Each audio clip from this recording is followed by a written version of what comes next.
Hi, this is Jeff Nyquist, and this is another edition of Friends and Enemies. And I'm in the United States. My co host Alex Benish is in Germany. And we're going to talk about the theft of psychological warfare programs, the way that the United States does psychological warfare, the way data can be sifted for people to be recruited. And of course, there's the way that they have done it in the KGB with card indexes and files. And so, Alex, why don't you kind of explain what you're going to talk about here? All right, I want people to imagine the following scene. Imagine this bloated Russian guy sitting in front of his computer screen, and he's got in front of him a sort of a modern intelligence search engine. Okay, so he's sitting in the intelligence. He's sitting in the intelligence headquarters, and he is looking for Americans to recruit. Just trying to come up with the names, suitable candidates. And so he's entering stuff into the search engine, the attributes of Americans he is looking for. So he can enter, I'm looking for military personnel, let's say in a specific American state, or a specific military base, or an arm of the military. So let's say Navy, okay? So he types in or selects Navy personnel. Then he can select the type of rank or security clearance, and then he can move on down, the list of attributes. He can look for a person who's not making much money, preferably somebody who is in debt, somebody who has money problems. And then they can also fine-tune the search parameters by selecting character traits. So narcissistic will be fine. And also the stuff that this person is, the stuff that person is watching online. So for example, is this person a truther? I want this person to be a truther. I want this person to have consumed a certain amount of Russian propaganda and classic conspiracy propaganda. So you enter all this stuff, this bloated Russian guy hits the search button, and then the computer algorithm goes through the list of American citizens. And the result is a list of potential target persons that the Russians might recruit. So he can print out the list, or he can just copy it onto some device, hand it over to his colleagues, and they will further narrow down the search results, have a certain number of people left, and then start designing the approach. So how exactly do you reel this guy in? Now, this is something that you could not do in the past. So in the past, the Russians already needed assets in place to look for folks you could possibly recruit. Now, that was very time-consuming, it was very dangerous, and was very costly. Because you have to ask around, hey, what are your thoughts on this? What do you think of that? Hey, you just bought this new fancy car, man. Man, these car payments must be crazy. And so you have to ask around, and this is very dangerous. But if you have the databases about these American citizens and about their personality type, that changes the whole game. And that's pretty much what it looks like when we analyze the Cambridge Analytica scandal. So if people remember, that was the company, Cambridge Analytica, that was the corporation that did work for the Trump campaign in 2015 and 2016. So many people didn't think much of Cambridge Analytica. So people assumed they were doing the standard types of work. You research target groups and find out their preferences, and then you tailor your political message. This has been done for a long time, and you can send a different type of message to men and women and older people and younger people and city people and country people. That's been done in the past, but the new thing that Cambridge Analytica was very good at is called psychometrics. So that just means you measure a person's personality. So you define what you're looking for. And there are different models and there are different types. Some are better, some are worse. For example, you look at how extroverted a person is or introverted a person is. You look at, does this person like risky things? Does that person not like risky things? Does the person like new things, or does this person prefer things to be they've always been? And is this person motivated by fear of something bad, or is this person goal-driven, driven by a positive goal?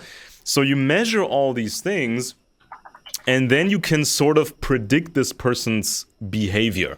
So you pitch him for a recruitment. Hey, you want to work for Russian intelligence, or you want to just sell intelligence to us, or any kind of thing. You make somebody vote a certain politician. Anything you might imagine. You can predict a person's behavior. Now, Cambridge Analytica used this for the Trump campaign, and they also did work around the world. But the uses of psychometrics are many. So you can advertise for a certain political candidate. You could also harm a specific candidate using the same databases and algorithms. So, for example, if the Russian objective is to harm the campaign of Nikki Haley, you can certainly use that stuff for this objective. You can find out what people hate the most, and then you sort of tailor the operation based on that. You could also destabilize a target country, such as the United States or Germany or whatever, by using these databases and psychometrics. So you figure out the point where people just had enough, or you figure out how you can get them at least angry enough for the order to break down. And so the types of operations you can run on this stuff, this is very, very varied and very impressive these days. Now, when the scandal broke, they took too much data from Facebook when all these activists and the truthers were still on Facebook. They took too much data, and they had some weird connections to the Russians and all that. So when the scandal broke, people didn't really understand yet the power of what we now call artificial intelligence. And a few years later, you can have sort of artificial intelligence in a chatbot. You can talk to a computer program. Or you open a photo in a program such as Adobe Photoshop, and you can tell the program, please change this or that or this or that in the photo, and the program will understand your language, your commands, and it will figure out what you want and then create exactly that. So now everybody is used to the idea of artificial intelligence, but people have forgotten about Cambridge Analytica. So this may be as bad as the traditional moles, the traditional traders, because if you all remember, the Robert Hansons, all the Aldrich Ameses, and so many more, they gave away specific identities of foreign assets or domestic operations. But what about all this stuff for psychological warfare? What if you hand over the databases and the algorithms so the Russians know exactly how the American citizens are, how they tick, what makes them do something? If A happens, does that lead to B? And can you then move things over to points C and D and so on and so forth? So very, very scary stuff for psychological warfare, because psychological warfare is sort of is an older science, but now you have all this computer stuff, and people have been consuming so much content online. So back in the day, the activists, the truthers, the MAGAs, they were on Facebook, and then Facebook kicked them out, and they were also on YouTube. So imagine the value of all this old YouTube data for psychological warfare. So the Russians possibly, if they somehow got hold of that data too, imagine if the Russians know exactly which American has watched which shows or movies or documentaries or podcasts. So they know you're a truther. They know you've seen so much stuff, so they figure out you really believe that stuff. And so this is how you can attack America, by having all this data. They can sort of gauge your IQ. They know how smart you are. They can figure out the level of education that you have and that you still remember, that you can still use and apply. And of course, they can steal more data. The Chinese, for example, they steal a lot of DNA data from Americans. So they try to have a very grand, large database of America's genetics. And if you look closely with this Cambridge Analytica scandal and the experts involved, they were so advanced they already factored in genetics. So by observing your behavior, what you like and you don't like, they can combine this with what they understand about your genetics. And so they understand you even more. Some very smart people understand you better than you understand yourselves, or better than your spouse understands you, really. Very, very creepy. Well, let's talk about this for a minute. So, what we're talking about psychometrics, we're talking about systems where they do psychological tests on people, and they do psychological research on people's preferences and on the things they say and talk about. And that supposedly allows them to predict future behavior or preferences on other things. And of course, this is an area of psychology. There's people that absolutely believe in it. But then, you get something like IQ. They can't agree. People don't agree on what they're measuring. There's all kinds of, just on this one measurement of what is intelligence quotient, there's all kinds of controversy. So the idea that they can actually accurately measure you and predict you, predict an individual with so many variables, I call that into question. It may be that they can get a probability of being right about certain things, but I'm a little questioning of it and of its usefulness. What is better, a spy who knows how to recruit people and knows how to read people intuitively and has a lot of experience doing it, and a person who is relying on a computer? And of course, now I'm going to put the shoe on the other foot and I'm going to say something else. Right now, the two of the most complex games that human beings have played for many years is chess and Go. Chess is largely a Western game. The Russians are good at it. Go is played in Japan, South Korea, China, and some other countries. Go is 7 times more complex than chess. But the world champion in both chess and Go now is a computer. Hmm. Of course, the games there's no luck in the game, and the game is a straightforward strategy game on a fixed board. The Go board you play on the intersections of the lines, chess board you play in the squares. So that's very interesting. And I remember years ago when I studied, I took a course with William Batchelor, was one of the leading psychometrics persons in the United States. He was math modeling brain functions, things the brain did in those days. And he used chess and Go and the development of chess and Go computers and, what is intelligence to do that.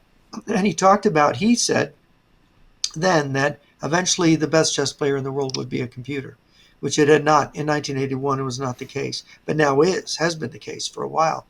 So given the computing capacity and the amount of information we can gather on people, given their habits, if you get everything they do on their phone, their social media, on their computer accounts, what sites they visit, what they're reading. Mm-hmm. Of course, you can't really tell what people are reading. Maybe you can measure the amount of time they're on it, but maybe they went to a site, they read a headline, were not interested, left for an hour to do something else, came back and went somewhere else. So the accuracy of the data, the meaning of the data, it seems to me quite tricky. But there is this potential of this information to be really usable within certain limits. Yeah. And I'm not even sure what those limits are. Well, I publish stuff in German and English, and so I'm in constant contact with both worlds. And what I noticed over the years was how familiar certain group members are, and how you can sort of pinpoint certain archetypes. Now, for example, when this Trump thing happened, the MAGA movement and the new right and the pro-Russian stuff, I could observe people in Germany, people in America, and sort of watch their reactions and see how they would argue when they would engage in a conversation in a comment section or somewhere else, or when they are presented with something, presented with facts or presented with an idea. And it was astounding to me how familiar the responses were. So and it's interesting to see that these people have never met. So most of these German guys, they have zero interactions with Americans, and these Americans have no interactions with these Germans. Yet in many, many ways, they talk the same, they believe the exact same things, almost exact same worldview. And I've noticed that there is a similarity between Germans and Americans that I've noticed too within certain professions. yeah, Yeah, um, yeah, it is interesting. Well, you probably it was Carl Jung who developed these 8 main personality types. You've probably heard of this, yeah, this and was it has these, yeah, it has these dimensions like extroverted versus introverted, principled, idealistic, objective, rational, and they break it down into all these different areas of the personality. And I don't know, they combine these different elements to make more types. So they take, we are a mix of things, and I think I'm like the teacher type or whatever out of all those personalities. But you have if this and this is considered to be, I think Jordan Peterson has talked about it. This is considered to be very useful, and actually businesses in the United States I know use it. Probably in Germany and Switzerland they use it too. You've heard of this, right? yeah, they give you sort of the categories and a suggestion of whom to hire, whom not to hire, whom to promote, and who will take over what role in an organization, or what tasks to give somebody if it's the right task for that person. Yeah, I mean everything and anything can be fed into this algorithm. And for example, when you're talking about, let's say, a spectrum of personality disorders, now you're talking about very established categories in psychology or psychopathology, where people who have this kind of personality disorder or are on the spectrum, they have certain traits that are always kind of the same. So let's say Yeah. a narcissist is a narcissist, whether he's in Germany or he's in America or he's on the North Pole. They're all kind of they all kind of have the same detachment from reality and show the same behavioral patterns. Now, um, uh, then you have the what they call, I think it's called the Hare scale. This is how they try to measure if somebody could be classified as psychopath in a clinical sense. So this is a scale. I've read this literature like years ago. So I think the scale goes up to 40 points. So if you reach 40 points on that scale, which almost never happens, you are the most pure predatorial psychopath possible. And then you have sort of the lower grade psychopaths. And I think at 20 points or so, this is when the spectrum really starts. So it's from 20 to 40. The lower you are than 20, the more you are of a personality that's maybe too soft for certain jobs or tasks. So you wouldn't want this person to be a soldier next to you because they might hesitate. They might hesitate in combat, or you may not want a person like this to, a person who's too nice. You don't want this person to work in intelligence in Yeah, in foreign operations because they're when. not going to exploit somebody Yeah, that when because they need to be because exploited. they just have these inhibitions, And so it always has to be the right person for the job. And so you have the hair scale. You can sort of measure, does this person have any functional empathy? Can this person turn it on and off? But given the data, I mean, how many people have taken tests that test that, you Yeah, know? yeah, And by the way, if you're a psychopath, you got the problem that the psychopath is going to lie on a yeah. test if he suspects that his psychopathy is being measured. That's another problem. I mean, if you've got the Myers-Briggs type, which is based on Jung, and it's 16 personalities instead of 8, if a person does not wants to make themselves appear more sellable for a job they're looking for, they Hmm. may try to cheat or answer not honestly. So you've got that problem with psychological testing. So is it your understanding then that the psychometrics, they can look at what you're doing on your phone, and they've got a way of figuring out what you are by what you do on your phone? Well, Is that your the understanding? um, the traditional way, as you mentioned, is to have hundreds of questions in a controlled Yes. setting. Yeah. So, for example, Right. I think it's called the Minnesota Personality Inventory Test or something. So they keep asking the same kind of questions over and over Yeah. again, They ask it phrased in different ways. phrased Myers-Briggs differently. does the same Yeah, thing. Yeah, phrased they phrase the differently. same questions to see if But you answer yeah, consistently. so do you Yeah. like your do you like your father? Do you drink too much? This and that. And so they can spot inconsistencies if the person is not focusing on being, deceptive. Yeah. Yeah. So and then they have to interpret the results. So this is kind of the old way of doing it. But at some point, the FBI and others, they started to research these serial killers, for example.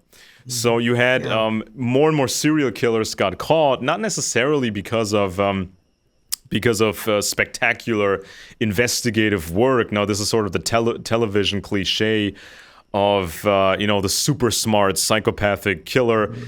and these detectives that hunt the killer and stuff. So it's this cat and mouse game in the movies and television shows, but more In often, reality, Ted Bundy got in yeah. prison because he fired his lawyer and decided that he was a legal genius, Yeah, or and ended people up get, putting yeah, himself in prison. or Yeah. it's at some point, these killers, they have a body in the trunk, and their real light isn't working, so they're not using their turn signals. The real light isn't working, so they get stopped by police. They just mess up at some point. But once they're caught, and once it's established that they did cause all these murders, that's the point when they could be studied. Now, for example, the behavioral analysis unit of the FBI worked on that. I think they were called something different back then, behavioral science unit or something. And so they were looking at these people and trying to figure out why they are the way they are or what makes them so different. And so this is when people got a bit confused in the public, because oftentimes these grotesque serial killers, they would try the insanity defense. They would argue, look, what the crimes were so crazy, so this person must be crazy, so the person is not responsible for his actions. But the psychologists, they make this clear distinction. If somebody is psychotic, schizophrenic, paranoia, schizophrenia, sometimes these people really are not responsible for their actions because they're so detached from reality. So they might think that you are part of some alien conspiracy trying to kill them, and then they stab you with a pair of scissors. So in that case, Yeah, yeah. People, I should make this point that 20% of all homicides in the United States are committed by paranoid schizophrenics. yeah, And people should know this. Paranoid, now it's the paranoia. It's not the schizophrenia that makes them dangerous. It's the fact that they're detached from reality and they are paranoid. That is, there's a someone is out to get famous them. case, Someone's always right? out to get them. Yeah, there's a famous case in the literature where a paranoid schizophrenic was walking down the street. And there was a woman 10 paces behind him. And he turned around and he beat the woman unconscious to the sidewalk. And the police asked him, "Why did you do this?" And he said, "Because she was the devil and she was inside my brain. She was taking over my brain." Hmm. Right? Yeah. That's he actually thought she was attacking him in Yeah, his paranoid fantasy. Yeah. exactly. And so um, so uh, this is when these shrinks made those distinctions very clear in these court cases, and they said that killer, that serial killer, it was not psychotic, not completely detached from reality. He knew he was causing harm, not just to the victim, but also to the relatives of the victim. He knew the killer knew he was causing pain and harm. He just didn't care. There was Yeah. no He just empathy, and he enjoyed what he was doing. enjoyed Yeah. it or had some political reason for it, like the Unabomber Ted Kaczynski. He thought he wanted to do this for his ideological reasons, and this is different. A psychopath is something else than a psychotic person, and so you could understand these. These personality disorders a lot better, and I would suggest people go read these old personality assessments of Adolf Hitler from the 1930s and 40s. So you had some of the best, and I mean the best, American shrinks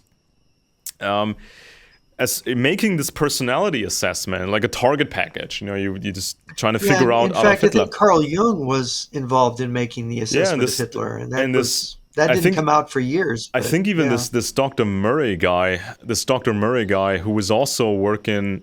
I think he did an assessment on Hitler, and he also worked with the Unabomber, but that's not exactly clear what happened with those guys. But so if you read these old personality assessments of Adolf Hitler, you can find pretty much an accurate description of a narcissistic personality disorder, even though they're not using that term in the report. And I think the term didn't exist in the medical literature, but they describe the detachment from reality.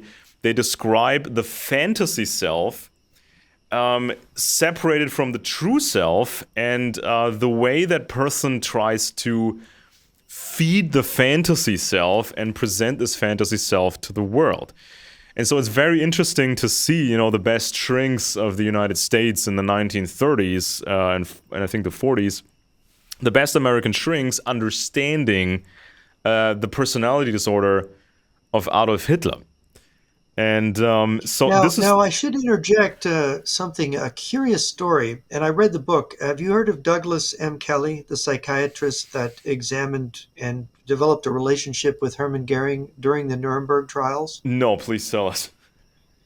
Okay, I'm trying to remember what the name of Kelly's book was. I think it was something like I can't remember the title, but I read the book about 5 years ago because I was interested in this subject area. And in the book, he basically says, Goering is a psychopath, and but that was not. He was kind of expected to come up with this diagnosis of Goering. In reality, Goering was very personable, and he liked Goering, and he sort of became his friend. And this really troubled Kelly, so that, as I remember the story, Kelly committed suicide, I think in 1957. And part of his crisis was that he thought that in reality these Nazi people were normal psychologically, and they did these horrible things anyway. And this just destroyed this guy, the psychiatrist. And I don't know if you've ever heard, I wish I was more fresh in my mind on it, but it's in terms of evaluating Hitler and people like that, it's extremely interesting because first of all, those people who evaluated Hitler, they never met him, right? They were never able to be charmed by him. With Ted Bundy, it's interesting. I've watched a couple documentaries and read about Ted Bundy. Ted Bundy is very superficially charming. Really, he lies all the time, Yeah. and I'm not, I'm kind of unclear. Where does psychopathy begin and just being evil enter into it, right? And you've got people like Thomas Szasz who wrote The Myth of Mental Illness. And so, what do these things mean in our scientific categories of analyzing Yeah. personality? I think uh,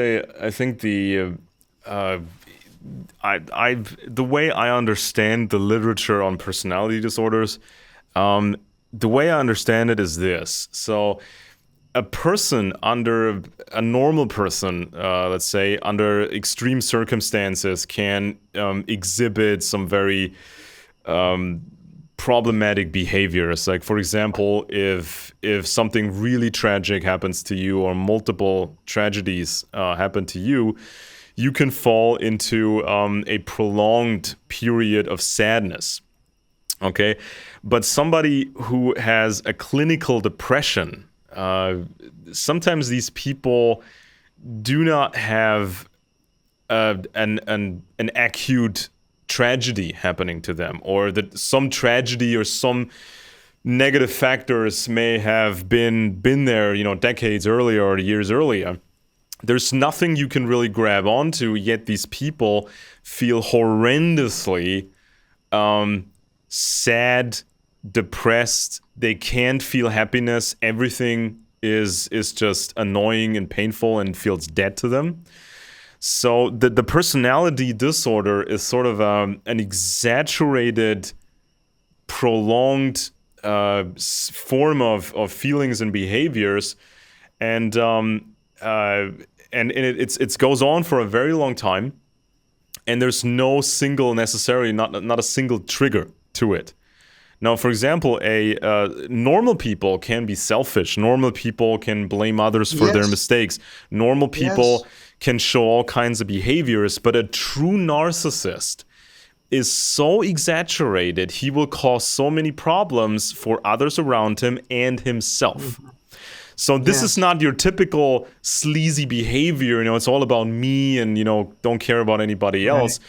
If it's prolonged and so extreme that this person is harming his own interests, that this is when the experts start talking about a personality disorder. And Mhm. also with a psychopath, I think a normal person has these built-in mechanisms for extreme circumstances. So in combat, self-defense, Mhm. problematic environments, we humans have the ability to be callous, to apply violence. Yes. But a psychopath, he can enjoy this all the time. Well, He a can harm psychopaths, people. He can harm innocent yeah. people any way he pleases, even if there's nothing that really presses him to do so. So it's not Yeah, and about in fact, survival. they have attenuated affect, is what they have. There's Sam Vaknin. I don't know, the Yeah, Israeli, self-admitted that he's a borderline between a malignant narcissist and a psychopath in their testing of him. He's close to being a psychopath. Maybe he is.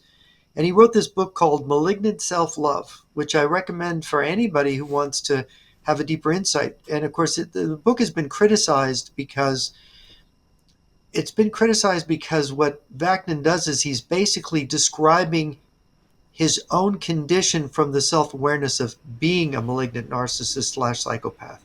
So he's describing it, and a lot of people are saying, "Oh, this is terribly unfair." But the book is very dark because what he says mm-hmm. is basically and describing it from his own experience, and this is as authoritative as you can get. He says, "Well, the malignant narcissist lives in this world of obsessive envy of Yeah, other people." And yeah, a desire to inflate his own self-importance, to believe he is special and to believe he is above other people. And so he is constantly manipulating everything to put himself above people, to inflate his ego, and to harm other people to his own advantage in all kinds of little ways of diminishing them. And it's the book is scary and shocking. And have you heard of it at all? I've bought. I've bought. I think I haven't seen his work in maybe 2 or 3 years, but I bought a book, an ebook, which I think is an essay collection from stuff that's on his website. So I don't Mm-hmm. know what he's been doing since, but Yeah. I've read different people's books on pathological narcissism, because I was Mm-hmm. really interested in the detachment from reality, that these people live in the moment. They don't care what the actual past was. They can Yeah, lie and about anything. They yeah. can lie about anything about the past. They can make up stories about themselves, about these great adventures they supposedly did. And it's more Mhm. exaggerated than just somebody, bragging, exaggerating, or making something up to impress a woman or somebody else. But it's so pronounced and extreme, and they also do not necessarily anticipate the consequences of their actions because they live in the moment. They Right. want to be impressive Right. now. They want this narcissistic supply now. So when things go sideways, they blame others. Mhm. They have a weird style of debating. It's almost like a pampered child. So they will always blame somebody else. They will always deflect. They will always steer the conversation into Yeah. nonsense or some It's other not, direction. they don't deal with others honestly or straightforward. And Yeah, they have this, as you say, they have a attenuated affect, and they do not, they do not have fear. They don't fear the consequences or yeah. experience danger the same I way a normal person does. I Yeah, always suggest. they don't have as much fear as normal Yeah, people do. yeah, and I Yeah. always I always recommend that people read into this, and especially read about cases that are not political and not connected to religion. Because once you talk about, political stuff and religion, this is when people get sidetracked. It's attached to so many other things. But if you look at cases that are not political and not religious, then you can see evil isolated, just extreme, Mhm. silly, crazy evil isolated, because people cause great harm just because they like it, or because they Yeah. they live in the moment. And it's not for some Yeah. religious agenda or political agenda. It's just about Now themselves. here's a question for you. If you're running an intelligence service, do you really want to recruit a psychopath or a narcissist? Is this really the kind of person who's going to be a reliable partner in some kind of intelligence operation? That is, I think that's on a case by case basis, because it always depends on, I think, on how smart this person is, and what the downsides are if this person makes mistakes and gets caught. So you cannot expect these people to be, loyal. You cannot expect to recruit them through ideology and sympathy. But I think there are people on the spectrum. Let's say, for example, some guy. There was this one trader. I don't remember his name. He was from the U.S. military, stationed in Germany, and he had this contact. He was from the Russian Orthodox Church, who was also working here in Germany. And this American guy, he later explained his treason by saying, "Well, my wife bought this very expensive furniture and I couldn't afford it, so I was out of money, and so my Russian friend, he loaned me some money, and then he offered a trade. He wouldn't have to pay back that loan if he provided intelligence. Nothing major at first, but this is how they got the ball rolling. And so he gave away quite a bit of stuff, and just did it for the money, just like Robert Hansen. I mean, it's one thing if you give away, smaller stuff, and sell some secrets to get out of a rough patch financially. I mean, that's bad enough. But let's look at Robert Hansen. I mean, he knew, as an FBI mole for the Soviets, Robert Hansen knew these people he betrayed were going to get tortured and killed. Uh, Yeah, and Robert Hansen's an interesting case. I read two books about him and watched two movies about him. But Robert Hansen was not recruited.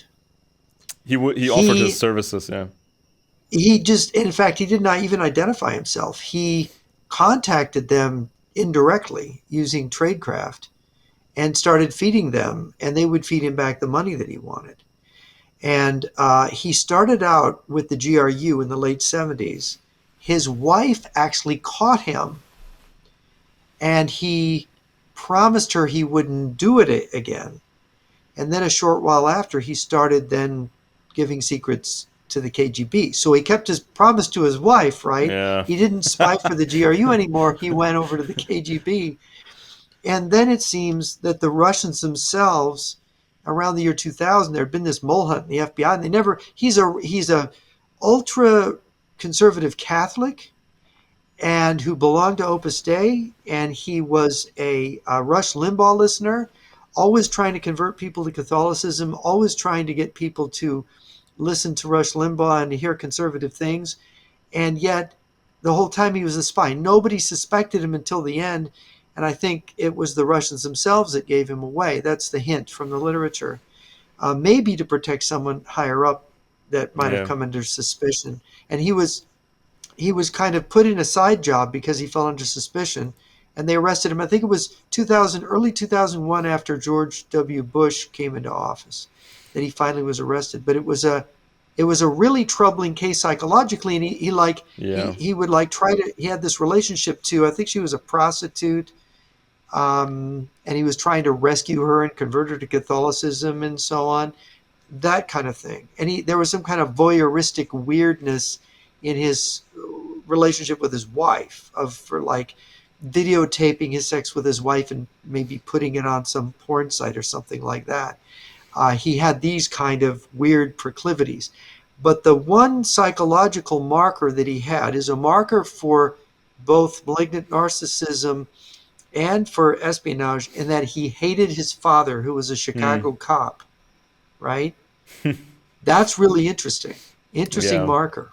Yeah, and also, I mean, some of these high placed moles, they made a lot of money, and people started to wonder, why is this guy wearing more expensive suits than the director of the CIA or the FBI? Why is he driving that new car? Why he just bought another Well, that was property?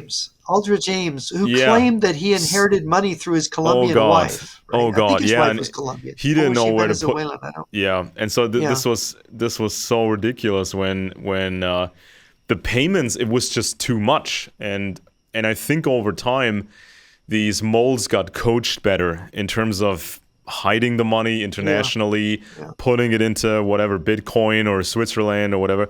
But this is really, some people had done the calculations, and they figured that uh, was it Ames or the other one?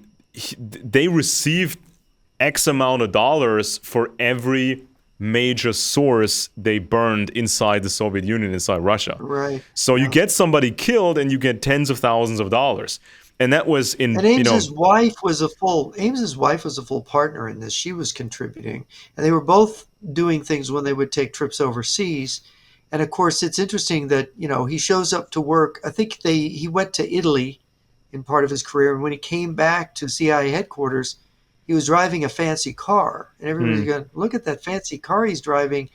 The question was, "Oh, but my wife's family, she came into some money."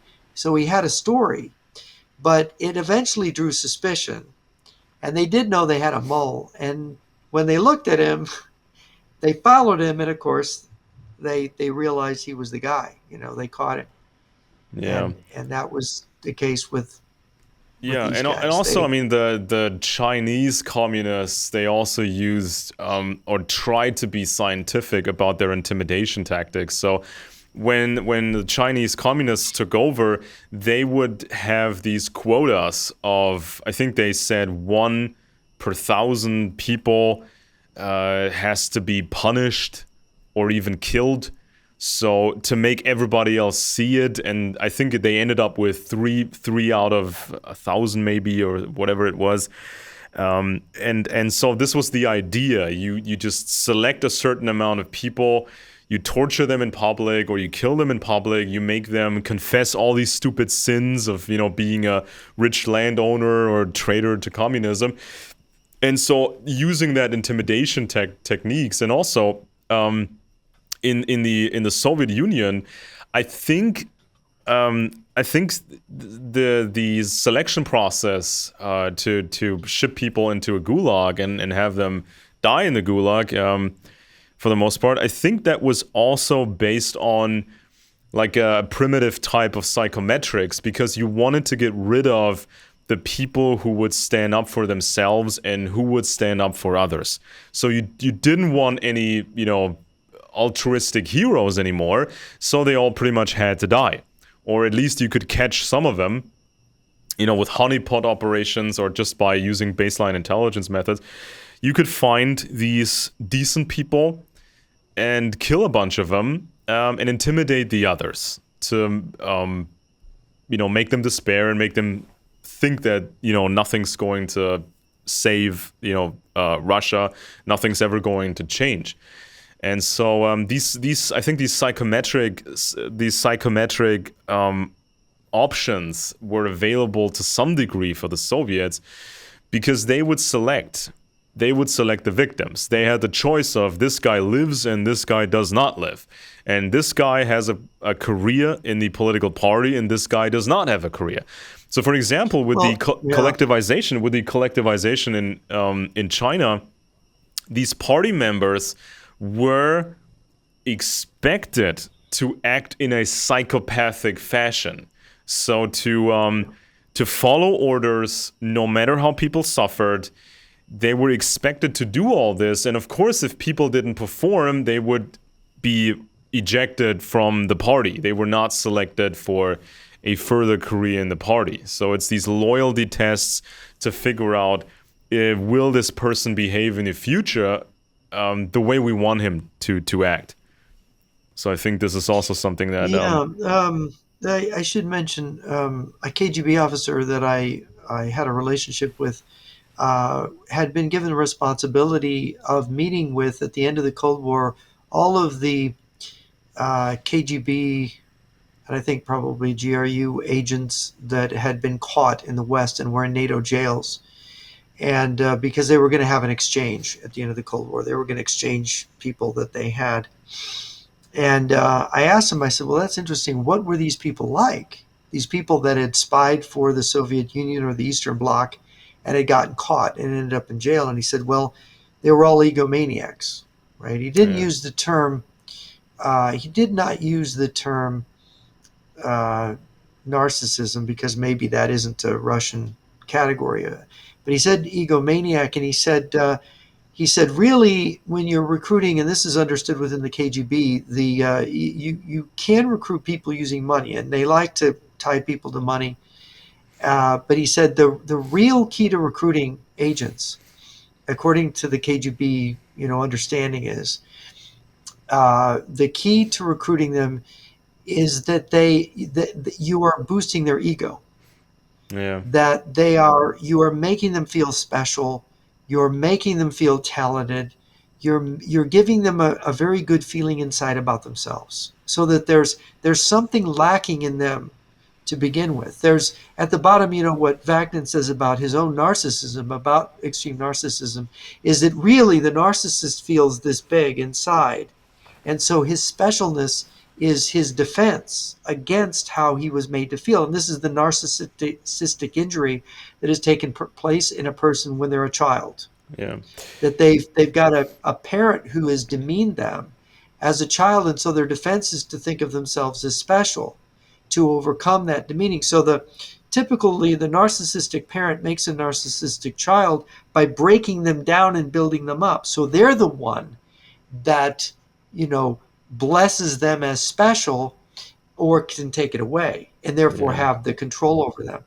And of course, this is what the KGB realizes, that this kind of mechanism exists in certain people, and that this is the key to, the money is not the key. The key is the psychological need that the person has. Yeah. And also, of course, what have people been exposed to? What have they read? If you have a database telling you this person does not read books at all, or this person has read the Turner Diaries, or bought a copy of the Turner Diaries, or this person has watched truther videos. I mean, this is also something that would be of value if you have that kind of a database, because then you can latch onto what's already there in this person's mind. Or do they read Marxist books, right? Yeah, You know, you yeah. This got is you know the idea that a lot of these spy books that I think are written by people, by academics especially, say, oh yeah, in the Cold War it was only they didn't the people who spied for the KGB didn't do it for ideological reasons. Well, if you read the literature, that's nonsense. And I think if you actually go to Alder James, you'll find he had a lot of these left of center views, negative views. Well, like Philip Agee, he had views similar to Philip yeah, Agee, who was a turncoat and worked with the Cubans, worked with the KGB to create. He wrote the CIA diaries and things like that. That were just, and he exposed a lot of CIA agents. Got one CIA officer killed in Greece. He was assassinated. So he caused at least one death, right? yeah, Agee had no compunction about it because Agee was ideologically, I think he was a Marxist, he was a communist. Same thing with Glenn Michael Souther. Souther was a Navy enlisted man who loved, his wife discovered this. He loved Marxist literature. He was fascinated. There's a famous book about him called The Spy at the Russian Club, which is really quite good. And he wanted to learn Russian. Well, why? He was fascinated by Marx and Lenin. And this is the real reason that he spied. It was ideological. He ended up stealing the Navy's nuclear war plan in the 80s, which one of our admirals said that had powerful war-winning implications. Right. yeah. So there's an example. There's an ideological spy. So I think there's been a fudging of this. How many of them do it? Lee Harvey Oswald's an example. He was ideologically a Marxist. He didn't. He wasn't in a position to commit espionage. Well, maybe he was when he was in Japan, serviceman, but he defected to the Soviet Union, got kicked back, ended up shooting President Kennedy. That's very controversial. But this question of ideological recruitment is not, together with personality disorders, there's often a combination. If you read Lee Harvey Oswald's story, he had an extremely narcissistic mother, and he Hmm. definitely had narcissistic injuries, Lee Harvey Oswald. In fact, the Secret Service guy that was with Oswald, I've said this before, with Oswald's mother and his wife, Marina Oswald, when they were investigating afterwards, after dealing with Oswald's mother and her narcissism, that this Secret Service agent said, I now know why he shot the president. Oh I know, boy. I've met his mother, right? Oh boy. Yeah, I mean, years ago I read this text from the FBI. I think it's fairly old at this point. I think it was called "Why People Accept and Reject Communism." So this is from a. It's almost like a study you would expect about cult movements and how people get Mhm. into a specific type of cult and why somebody would eventually break with this cult, why they would at some point see that they've been brainwashed, and what would make them leave the cult. And so it's not just I mean, anybody, almost anybody can be tricked if they don't understand trickery, right? So Mhm. Oh very yeah. it's very intricate, and so people have to understand how they are themselves. What would somebody else try against you to manipulate you? Now, when this thing happened at the United States Capitol, these some of these rioters, when The they were January 6th identified. event. Yeah, the J6 thing. When some of these people were identified publicly in the press, and they were starting to get arrested and prosecuted and eventually convicted. Some of these larger newspapers, they were sending out reporters digging into the background of these suspects, and what they were interested in was what did they have any negative experiences, anything that would be interesting. And something that was found over and over again was money problems. So businesses that went bad, the IRS that was after them, big tax bills, sometimes just bad luck, some bad choices, some bad investments, and that sort of stuff. So this was something that was found very, very often, and we've had some cases in Germany, some cases that had a very similar background. So if you can find somebody who's had these experiences, stretches of poverty or severe financial difficulties, all this worry. People who think they try to follow the American dream, the American blueprint, but it didn't go as planned. So these people may be more vulnerable to either communism, depending how they were raised, or this truther stuff. This Big Daddy Putin will save you stuff, or Trump will save you stuff with his secret team of, masterminds or whatever. And so, Yeah, it's interesting that, but Eric Voegelin in this book here is Modernity Without Restraint, The Political Religions, the New Science of Politics, and Science of Politics and Gnosticism. This is volume 5 of Voegelin's collected works. He basically makes the case that all of these political religions that people get involved with, which is communism, Nazism, all these isms, and trutherism and conspiracy theory can be listed along with them, that these people are alienated. So he boils it down to alienation, which is a psychological state. And what you were describing, people who have had, major failures and they've lost a business, they've been poor, they've maybe had terrible family troubles. People or can just get, never had a real relationship. They're frustrated about women. They're just what they call the incels, yes. the involuntary celibates. These people are just lonely, and they're not making enough money to be attractive enough, or they don't feel like they fulfill the standards or whatever. And they start blaming every form of feminism, and it's just, and they want to go back to a society where your daddy buys you a wife. Your daddy buys you a young wife.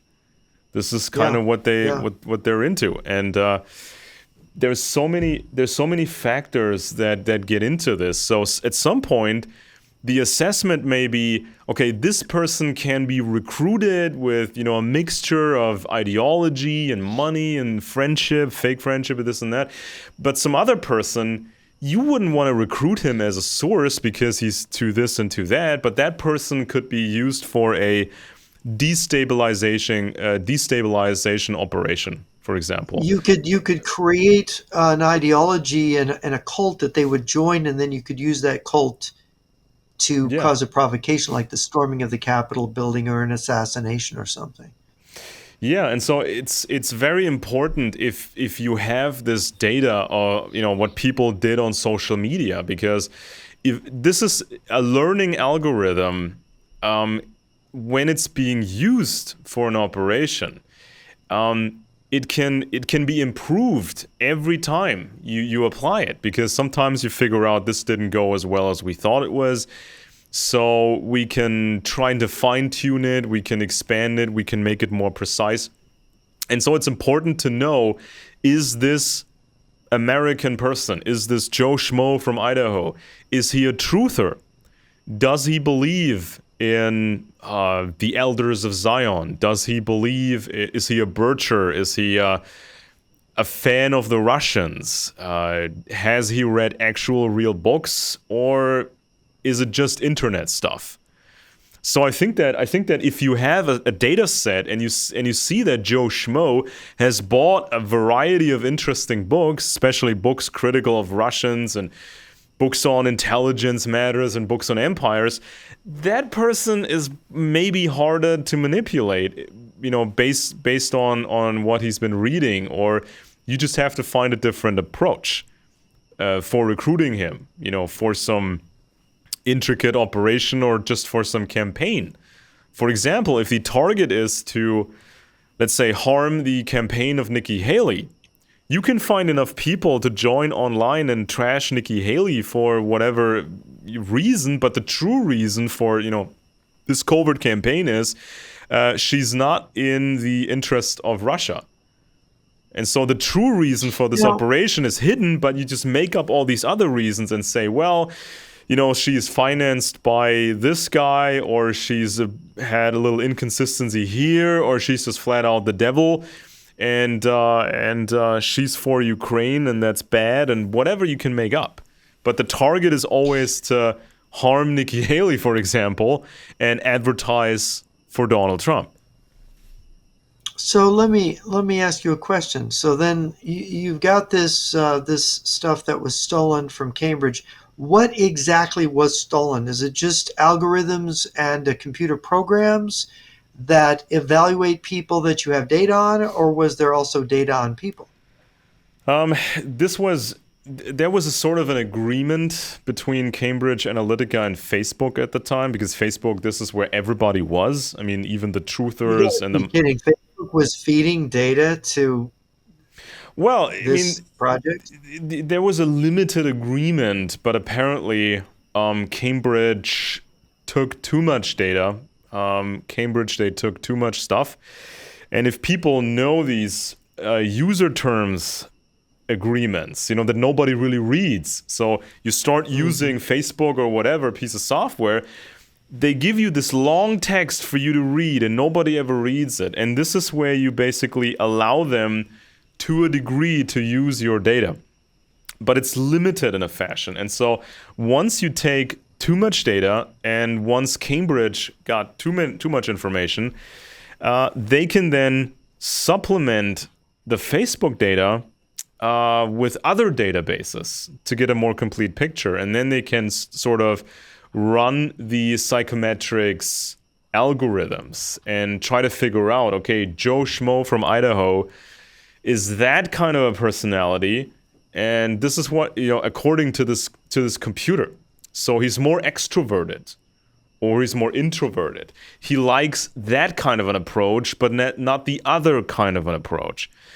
And so this is sort of the where the scandal really broke in the public domain. So what is Cambridge Analytica's relationship to the government or government project or intelligence community? Do you know what that connection, if there is one? Well, officially, they're just a political consulting group, research, voter research, okay?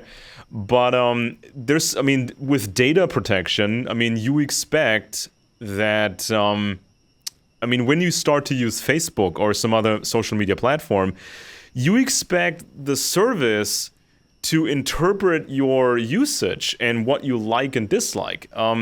You expect that they will use it for normal purposes.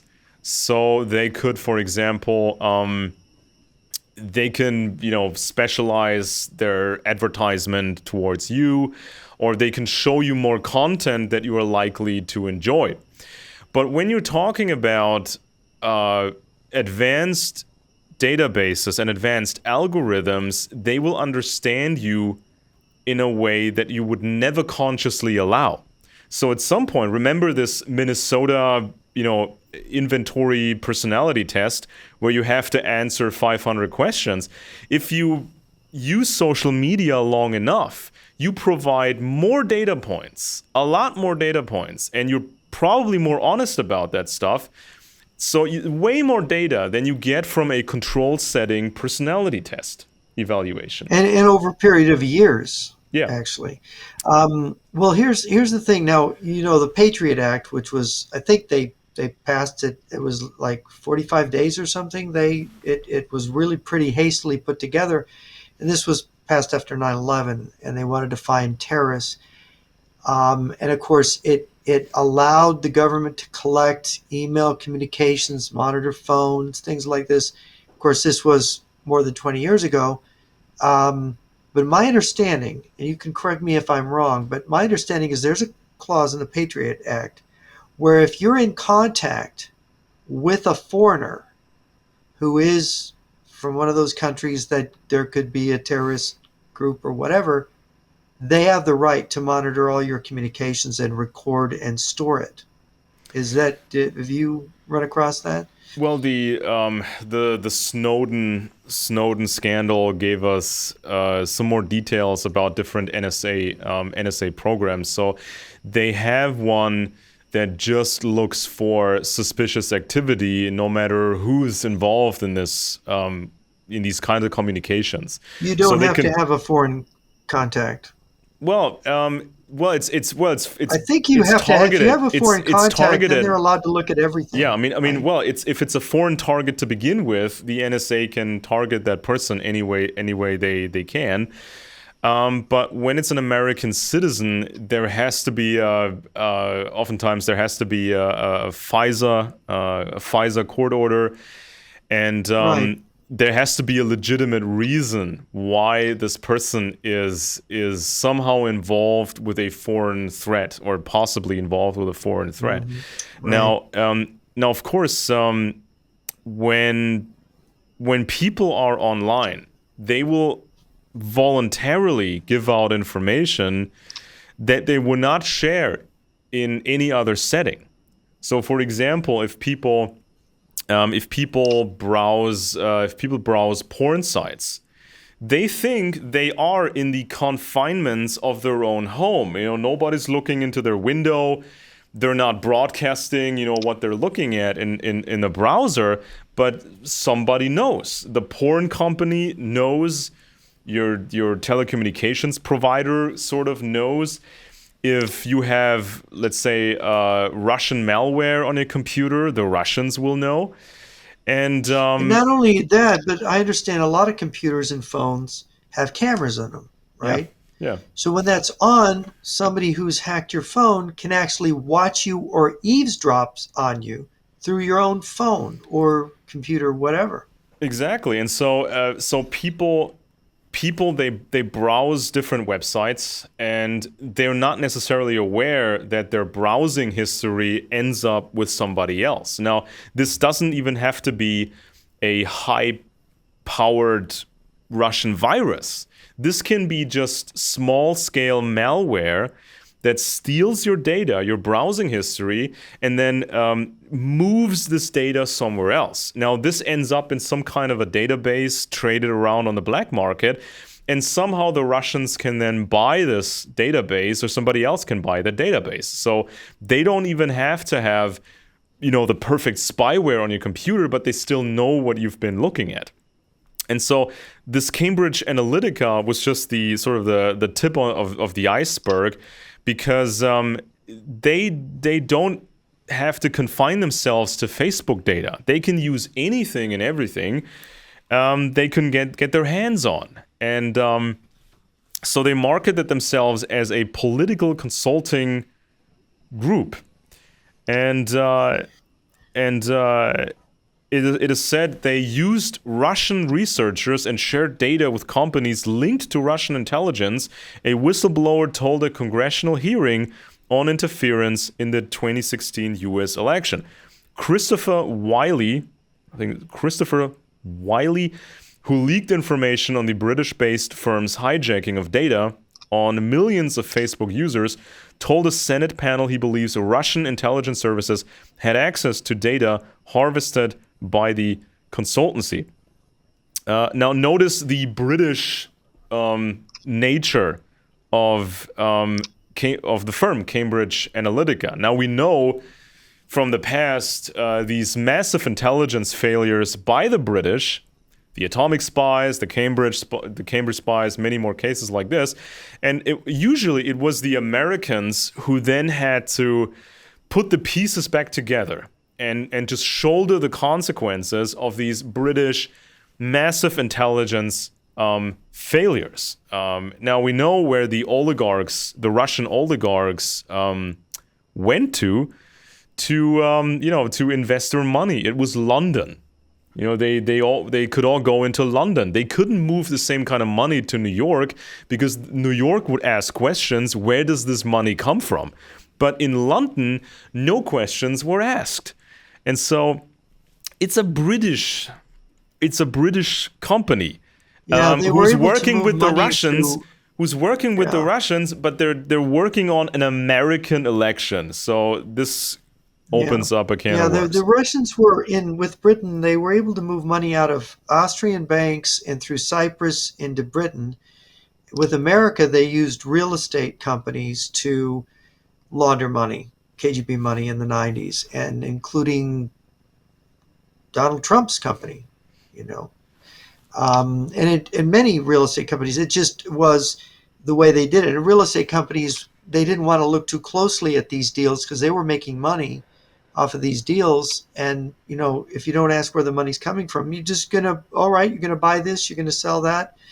And then, of course, this is true in Canada. You have the Sidewinder report, which said that urban real estate was the key to the money laundering operations of Chinese intelligence and the triads in Canada. This is how they were getting control of Canada, is by moving money that way. If you can move enough money into a country, whether it's the UK, the US, Canada, so on, you can bribe people, you can buy businesses and have fronts, and you can, money talks. And it's Britain has been a major place where the Russian services have operated. So, Wiley told the panel that Russian-American researcher Alexander Kogan, who created an application to harvest Facebook user profile data, was working at the same time on Russian-funded projects, including behavioral research. Wiley added that Cambridge Analytica used Russian researchers to gather its data and openly shared information on rumor campaigns and attitudinal inoculation with companies and executives linked to the Russian intelligence agency FSB. That's an interesting term, attitudinal inoculation. Now, I mean, I've noticed this over many years that people who consume, let's say, truther activism, conspiracy activism stuff, which is fairly pro-Russia anyway, people who consume that, they have almost a reaction pattern programmed into them. So if something important happens, they think, oh, well, it's the globalists, it's America behind it, it's the Jews, elders of Zion behind it. And they will immediately accept the Russian standpoint on something. And if some So facts... they're inoculated. Yeah, They're basically attitudinally inoculated against the correct interpretation of what's exactly, going and they're on. immune. They're immune Yes. against facts. And if you present facts, they have an automated response.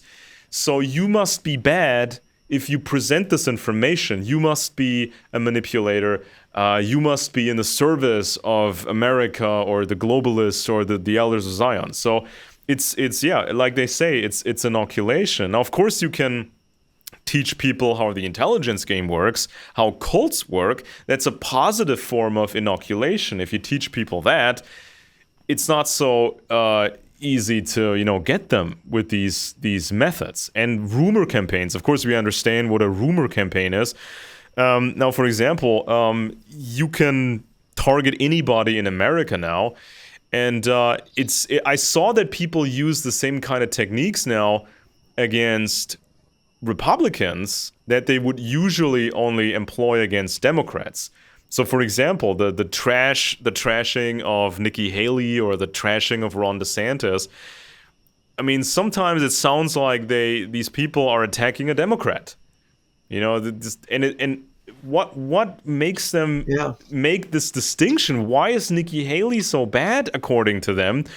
Well, it seems like because she's pro-Ukraine, and she says if Russia wins, China wins. So this is just this attitudinal inoculation.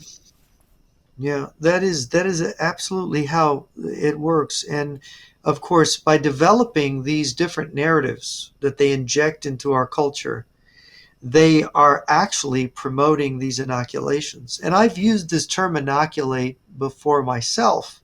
I didn't realize that it was actually in something someone else had written. But it is very true that if you there's a famous story about a Catholic priest who went to Japan, wanted to learn about Zen Buddhism, sat down with a Zen priest and to learn something about Zen Buddhism. And the priest, the Japanese priest, Buddhist priest, starts pouring him tea, and he pours the tea, goes over over the top of the little teacup and into the surrounding plate and everything, and it's like, what? Stop! What are you doing? And he says, and the Buddha said, well, your mind is like this teacup. If it is already full, that is, if you already believe all this Catholic stuff, you don't have any room to hear what I have to say. Yeah, was exactly what he said. And so, in a way, if we already have a belief about how the world works, And if it's been programmed by the Russians, for example, or Chinese propaganda, or disinformation or conspiracy theory, there's no room in our mind Yeah. to actually see it for what it is. Yeah. And it's just like people are people have such problems with general knowledge because they don't read books, but it's not just a lack of historical accurate data. It's also that people oftentimes do not understand mechanisms. What is a Yes. mechanism? So for example, people think that this is something I encountered over and over again. Many people think that if if Russia gets a little bit stronger, Russia gets a little bit stronger, that makes America a little bit weaker. And so, and I tell people, well, that's not necessarily the case. If Russia's strength increases, also America's strength can increase. Now, this is especially important with Europe when a lot of people, especially conservatives start loving Russia, and they think that, for example, Germany can become free of American influence. If we make Russia stronger, that makes America weaker. And I tell them that's not necessarily the case. That's a mechanism that's just not true.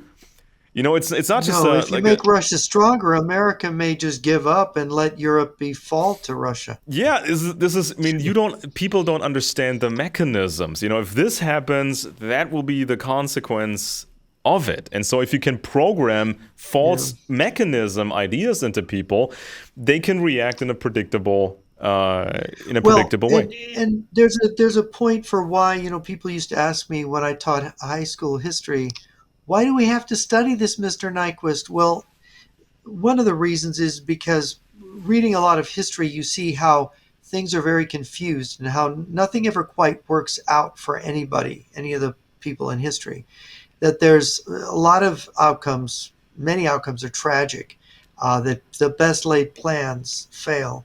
And you see how history is this complex interplay of personalities and events where it's very difficult to tell where things are going, and that without a lot of historical knowledge to realize how the mechanism of history is. And so, for example, when I talk about Russian strategy, about Golitsyn's 1984 predictions about the fall of the Soviet Union, and then you see KGB people or other defectors saying, well, the collapse of the Soviet Union was part of a plan, and we knew it was a plan, then people automatically think, oh, the plan worked exactly Hmm. right. No, it never does. In fact, if you read the book Collapse about the fall of the Soviet Union, or many of the other ones, what you see is you see certain things, when you understand it properly, yeah, they did all this planning and they did a lot of things right politically, but certain aspects, particularly the economy and their support for their military, did collapse in the Soviet Union. It Yeah. and that was a problem. Their economy, they thought they could make this transition to a market economy with state control, which they eventually did make the transition. But they didn't think they would take as much damage as they did. They thought the West would rush in and help them. They thought NATO would be disbanded because there would be no more need for it. They had all these preconceptions that if they did this, it would cause these effects in the West, and Yeah. that they would be able to perform these complex organizational changes. And as one Soviet official said, we tried to change too many things too fast all at once. And they needed more time. For example, and I've said before, the fall of the unification of Germany, which was supposed to Yeah. play out over 7 years, happened in 1 year. And the Russians all of a sudden couldn't manage the degree of change that they had to manage in that short of a time.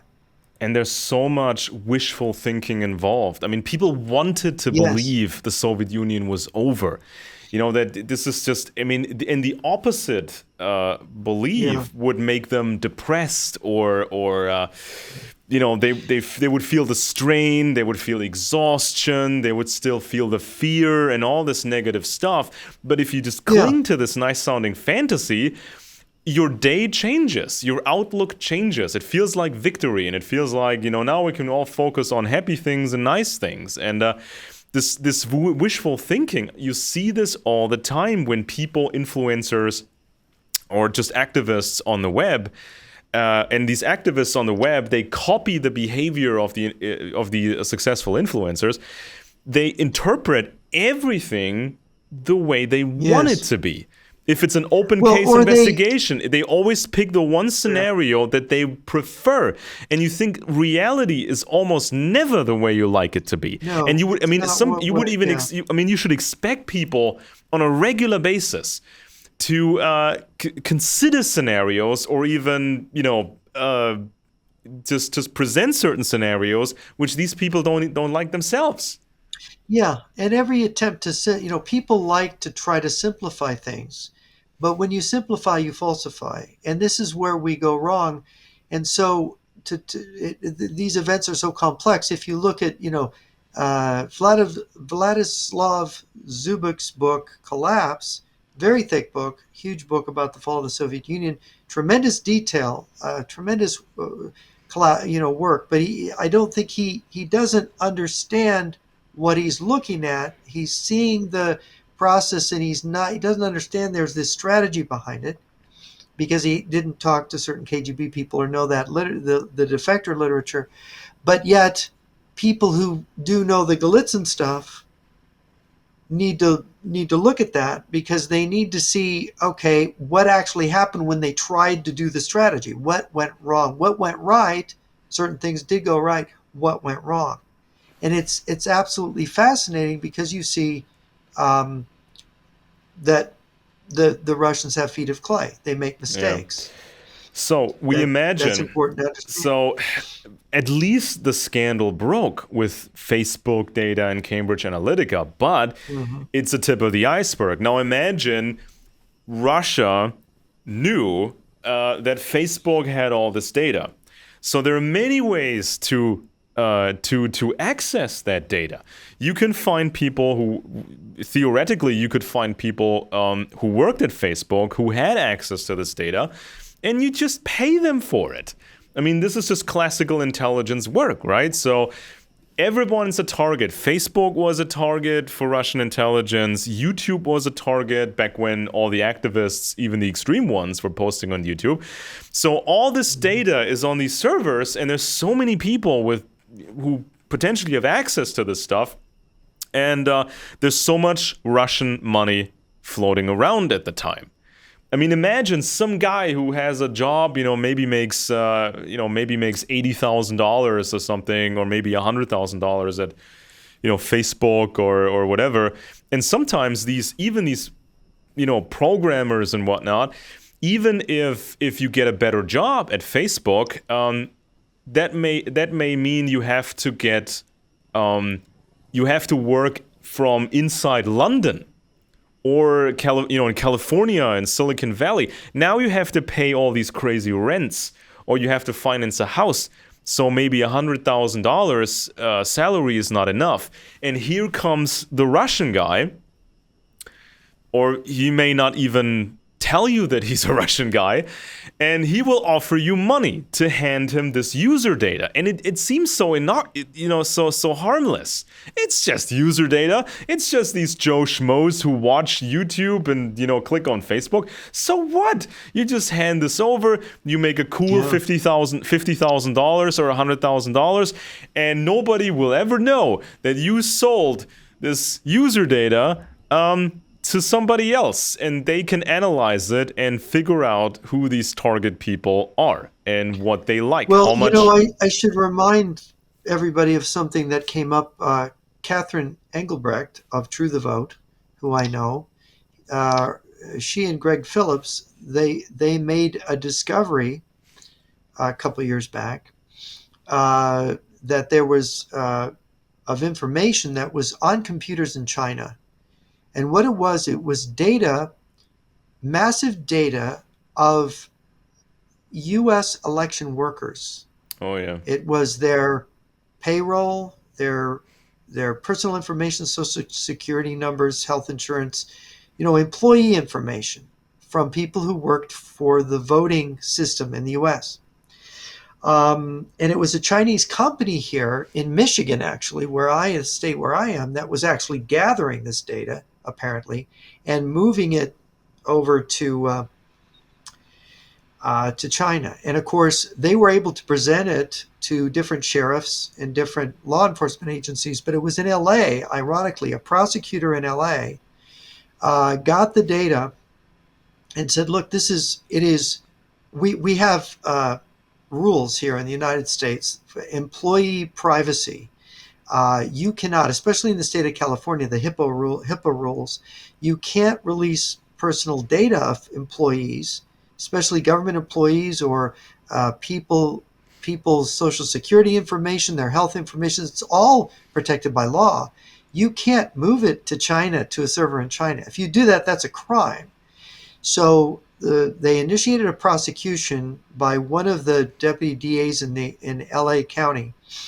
And of course, at first, they were all stunned, because Chinese money is all over LA and all over San Francisco and California. And they were kind of baffled as to how to stop this. And an arrest warrant went out for this Chinese head of the company. They arrested him heading for the Detroit airport. They arrested him here in Uh-oh. Michigan, and they jailed him. Now, how long did it take for the friends of China who'd been bought to reverse this? Mm-hmm. It was just a matter of weeks, maybe a couple months, before a judge was putting Catherine and Greg in jail. And all of a sudden, initially the DA in LA was like giving it lip service and everything, but Mm-hmm. then all of a sudden he was like, "Oh no, this is a bad prosecution. This is a misunderstanding," and the whole thing went away. The Chinese guy got let out of Whew. jail, ran to China, right? And so the whole thing got covered up. It got buried, and it was the whistleblowers, the people that found the data, presenting it to American law enforcement, that ended up in jail, which shows the level of Chinese influence operations in the United States, Yeah. right? Of course, they got out So, of jail. They didn't. It wasn't able to stick. But yeah. imagine the loss of money paying for lawyers. Imagine Yeah. defending yourself. Yeah, How I mean, expensive that is. and it's known that people growing up in poverty, that they may be vulnerable to socialist propaganda because they may have never truly experienced good authority and useful authority. And so that makes them easier targets. And of course, in America, there's always been poverty here and there, and people change. People can rise up the ladder, and Well, if you have a list of all the government people working in elections, and yeah, you have data like their social security numbers, their bank accounts, you can find out if they're heavily indebted, yeah, right? You could probably yeah, figure out who is short of money who can be and bought? who Yeah, you could manipulate if you yeah, wanted to actually start recruiting yeah, people and in of our course, election system to commit fraud, imagine. right? I mean, there were so many Americans who they. I mean, even if certain Americans, even if they grew up in poverty, you could never turn them into a communist because that's just not how they grew up, how they were raised. So you get Right. from a background with very little money, but still Christianity, good parents, Right. They're good religious. neighborhoods, Right. good values, and just making an effort, having a good work ethic. So they grow up in poverty, maybe, or difficult circumstances, but you can never turn them into a communist. And this is where all this truther stuff comes in, because it's sort of tailored towards that demographic. You can target them maybe because of the difficulties they've experienced. You can target them with something that's not socialism, but it still gets people angry at, all Right. kinds It's of it's a authority in form of America. yeah. It's a form of false flag recruitment, basically, is what Yeah, it is. yeah. And It's so, false flag recruitment where you go, look, I'm really, you're a Christian American, you're a Zionist, you believe in Israel. I'm working for the Mossad, and we yeah, need your help, right? That'd be a yeah, false flag recruitment if the guy doing it was a KGB, or a SVR they call it now, Yeah, operative I mean, from and Russia. even if a corporation was, let's say, represented at a Bilderberg meeting or was somehow represented at the Trilateral Commission, the Council on Foreign Relations, that doesn't, in and of itself, doesn't really tell you anything. It's so much more complicated to properly judge a company, and it's the many people who are in it, because they may be totally different people involved with different ideas and different goals. So, but sort of this truther stuff was simplifying so many things and trained people, as they call it, so inoculated people to react in a certain way. So they hear something, some affiliation, and they immediately think they know what this is, or they can say that, oh, this is part of the conspiracy. And so now this stuff can be used against anybody. I mean, I heard this stuff about, who was it called? Ray Epps. He was just some guy at the Capitol who didn't really do much, was not special in any way, but somehow people got the idea that this Ray Epps guy was kind of masterminding this whole stuff, and people just make stuff up about him. Same with the Sandy Hook parents. They were just parents, but no, people said they were actors working for the world conspiracy. And just random people can be targeted that way. And I mentioned this in one of the previous shows. Some young kid who's Jewish, who once said he may work for the government in the future, and who looks kind of like a suspect in some case. That kid was claimed to be the suspect, the criminal, and so this whole witch hunt starts. And it's a true witch hunt. No matter what he says, what he does, he just digs himself deeper because of the wild mob that's chasing him. So Yeah, the hysteria, the hysteria that surrounds these narratives. Yeah. So the Times reported that people at Cambridge Analytica and its British affiliate, the SCL Group, were in contact with executives from Lukoil, the Kremlin-linked oil giant, as Cambridge built its Facebook-derived profiles. Lukoil was interested in the ways data was used to target American voters, according to two former company insiders. SCL and Lukoil denied that the talks were political in nature and said the oil giant never became a client. Well, what about the intelligence opportunities that presented themselves? So even if, the SCL leadership may have said, we're not going to be in business with Lukoil has so much money and so many contacts, or just Russian, standard Russian intelligence may... And it's full of KGB operatives. Yeah, they may just buy the data. If you can buy it, with the regular channels, you might find some back channels to buy the same stuff. And so Facebook data gathered by Cambridge Analytica was accessed from Russia, a British MP has said.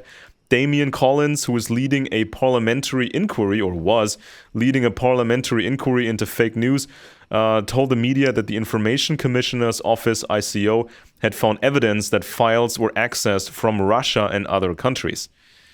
A University of Cambridge professor, Alexander Kogan, had passed on information to Cambridge Analytica and others after launching a Facebook app. Kogan, who has also worked at St. Petersburg State University, denied handing Facebook data to any Russian entity. At Cambridge, Kogan founded the Cambridge Pro-Sociality and Wellbeing Lab, that sounds really nice, where he and his students conducted research on understanding the biology and psychology of love, close relationships, happiness, and kindness. Later, Kogan researched the links between oxytocin, that's a hormone, a neurotransmitter, and social processes.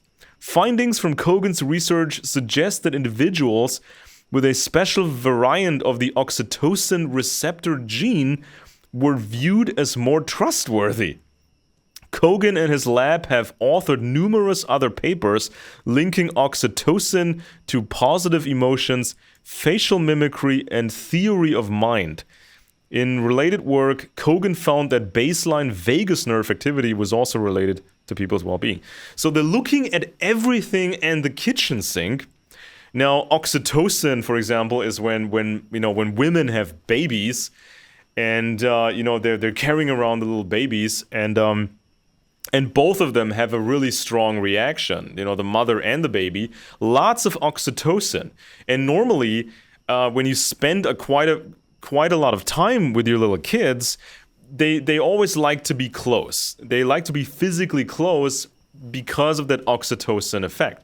Now, I've noticed that political propaganda, especially nowadays, is often shaped to seem like you're in a room talking with friends, buddies. So they will tell you, grab a beer, lower your inhibitions basically, grab an alcoholic drink or some food, anything will do, and then listen to these cool people talk about, Russia and Ukraine and Trump and all these things. And it's the whole thing is almost like a religious ceremony where they simply reinforce the belief and the feeling of bonding and being together on this great adventure. Everybody's supposed to feel like they are the rebels in a Star Wars movie. Like they almost have magical powers in this group. So this is something I noticed quite a bit when people give you bad information, but they're trying to be really, really friendly, and they just want to be your friend. But the message really doesn't fit that kind of behavior. And there's Steve Bannon involved, and you've talked about Bannon and his weird ideas and his pro-Russian leanings and that sort of stuff. In 2014, Steve Bannon, then a vice president at Cambridge Analytica, had the firm testing messages around or concerning Putin and Russian expansion, according to this Wiley guy. Now, this was what was the name? Christopher Wiley, who was sort of who talked to a Senate panel. So according to Wiley, Cambridge Analytica was testing people. How would they react to aggressive Russian expansion? How do they see Putin? How do they view the Russians? How could you approach them? How would they react? So of course, Russia was already planning a large invasion because it takes years to prepare. They didn't just make the decision in early 2022. This decision was made years earlier. But they wanted to know, how is the West going to react when we attack Ukraine? So apparently, Steve Bannon was a vice president at Cambridge Analytica, and they were testing audiences. How would they react to Putin's next wars, apparently. Wiley told members of the U.S. House Judiciary and Oversight Committee that under Bannon's instruction, the firm discussed Putin with focus groups, tested images of the Russian president, and asked questions about Russian expansion in Eastern Europe. Wiley added that it was the only foreign issue, or foreign leader, I should say, being tested at the time I was there. Now imagine what the Russians would use this information for. Of course, they presented. I think this started in 2012 when the Russians decided to paint Vladimir Putin as the white power leader of the world. So he's supposed to be the most conservative Christian savior of the white race. And he loves conservatives. That was the marketing. And I think that was the only marketing that provided sort of a protection against, opinion fallout in the United States. Because what happened after the Ukraine war began? The invasion against Ukraine began. You saw these narratives. Well, it was NATO's fault. It was Ukraine's fault. And Russia had no choice, and it's better that Russia controls Ukraine because then Ukraine will be Christian and conservative. But if the globalists, whoever they are, if the globalists take Right. over Ukraine, they will turn it into a gay hellhole. And so Right. Yeah. this is There's a and they can test these there's a narratives. They can literally pick yeah. people from the target audience and say, okay, imagine if, just hypothetically imagine Putin is invading Ukraine. And they give you these, arguments for it. What do you Yeah, think and about it?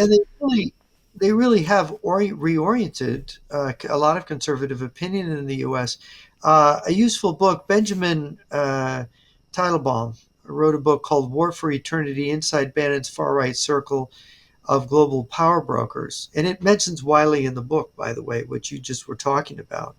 Talks about all of Bannon's relationships, both in his business dealings and also politically. And one of the shocking revelations to me in the book was, of course, we know about his relationship to Miles Guo, the Chinese billionaire defector who has kind of messed up some conservatives, some anti-communist conservatives have cost Bill Gertz plenty, and Michael Waller got hurt by him. I think Michael Waller still has a legal case involving Miles Guo. But there was in the book, what was most shocking was the November 2018 secret meeting in Rome between Bannon and Alexander Dugin, Yeah, these the guys. Eurasianist philosopher and advisor to Putin, supposedly, who taught at Moscow State University and I believe now has offices in China, right? Yeah. And so you see, I was on with Bannon in 2022. I was on his show, and he told me, he said, "Well, we don't you believe we need to get this war in Ukraine over with so we can align with Russia against China," is what he said to me. It's like So, I'm like, and I think it was during a commercial break he said that to me, and it what was year like was I that? was like, "Oh What my year was that? gosh, what's that?"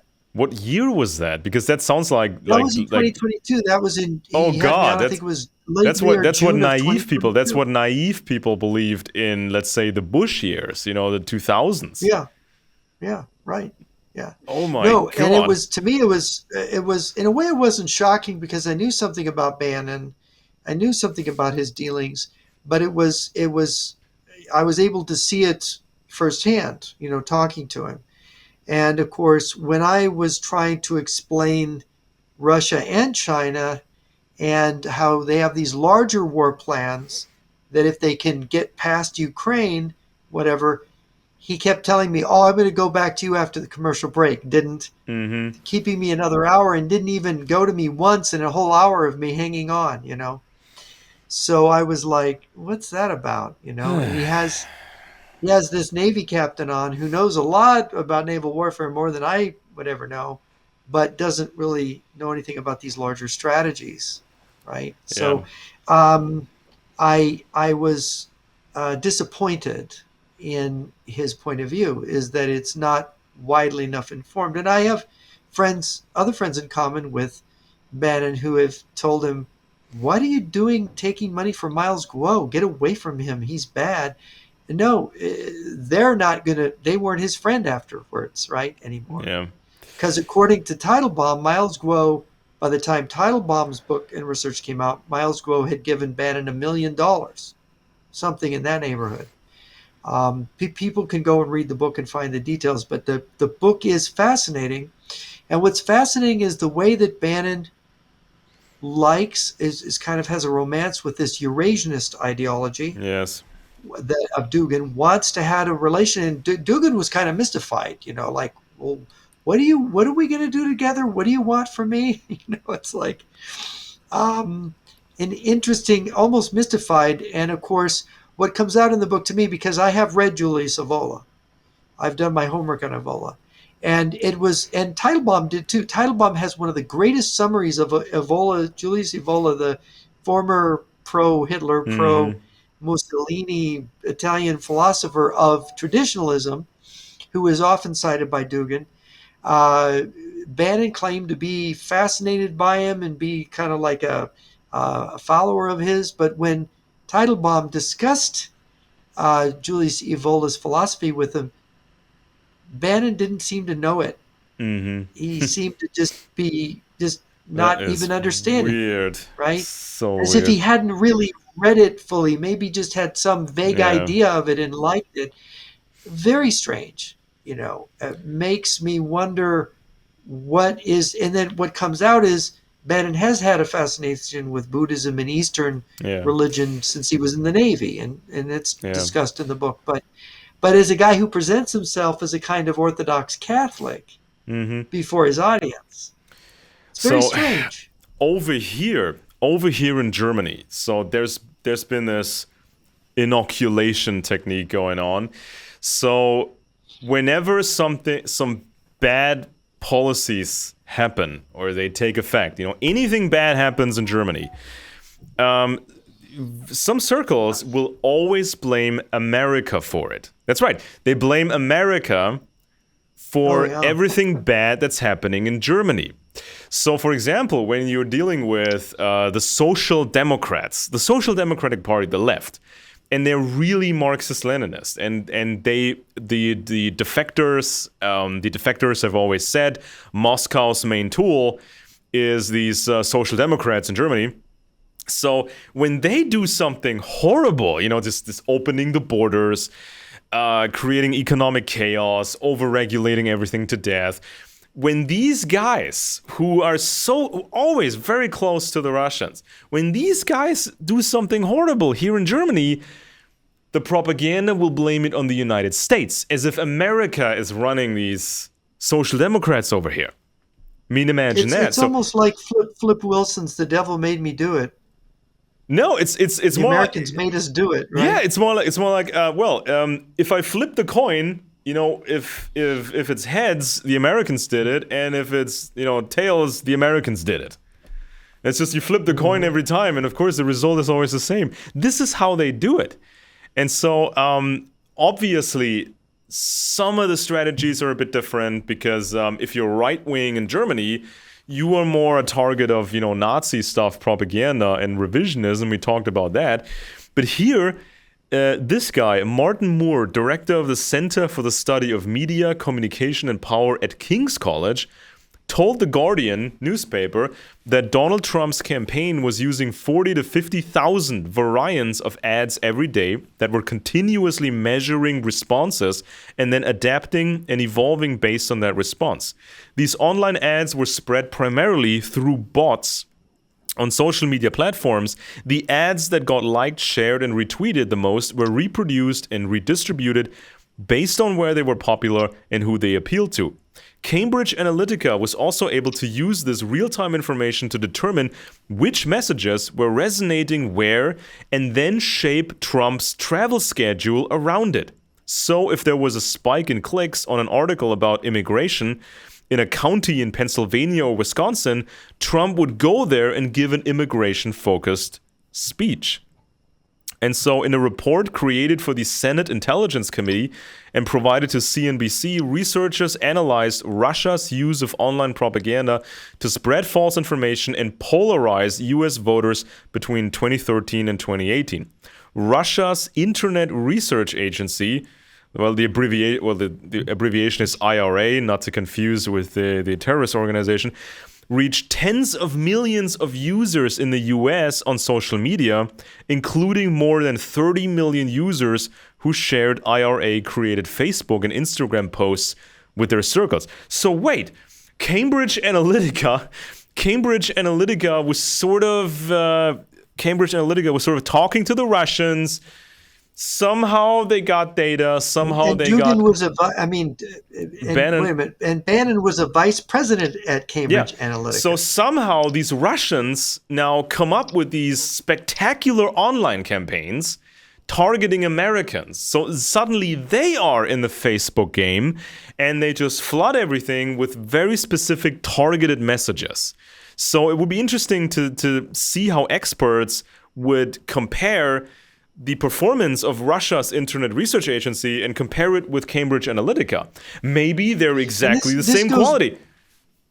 this goes back to 2015. Am I remembering right? Yeah, this was between 2013 and 2018. So Yeah. this is when Right.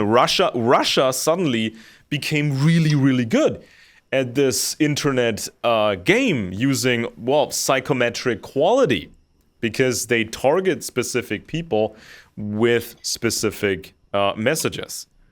And so part of the Russian game of leveraging the American and German right and moving them so that they're going along with Russian themes is this data, this information is used to help leverage this manipulation of the right.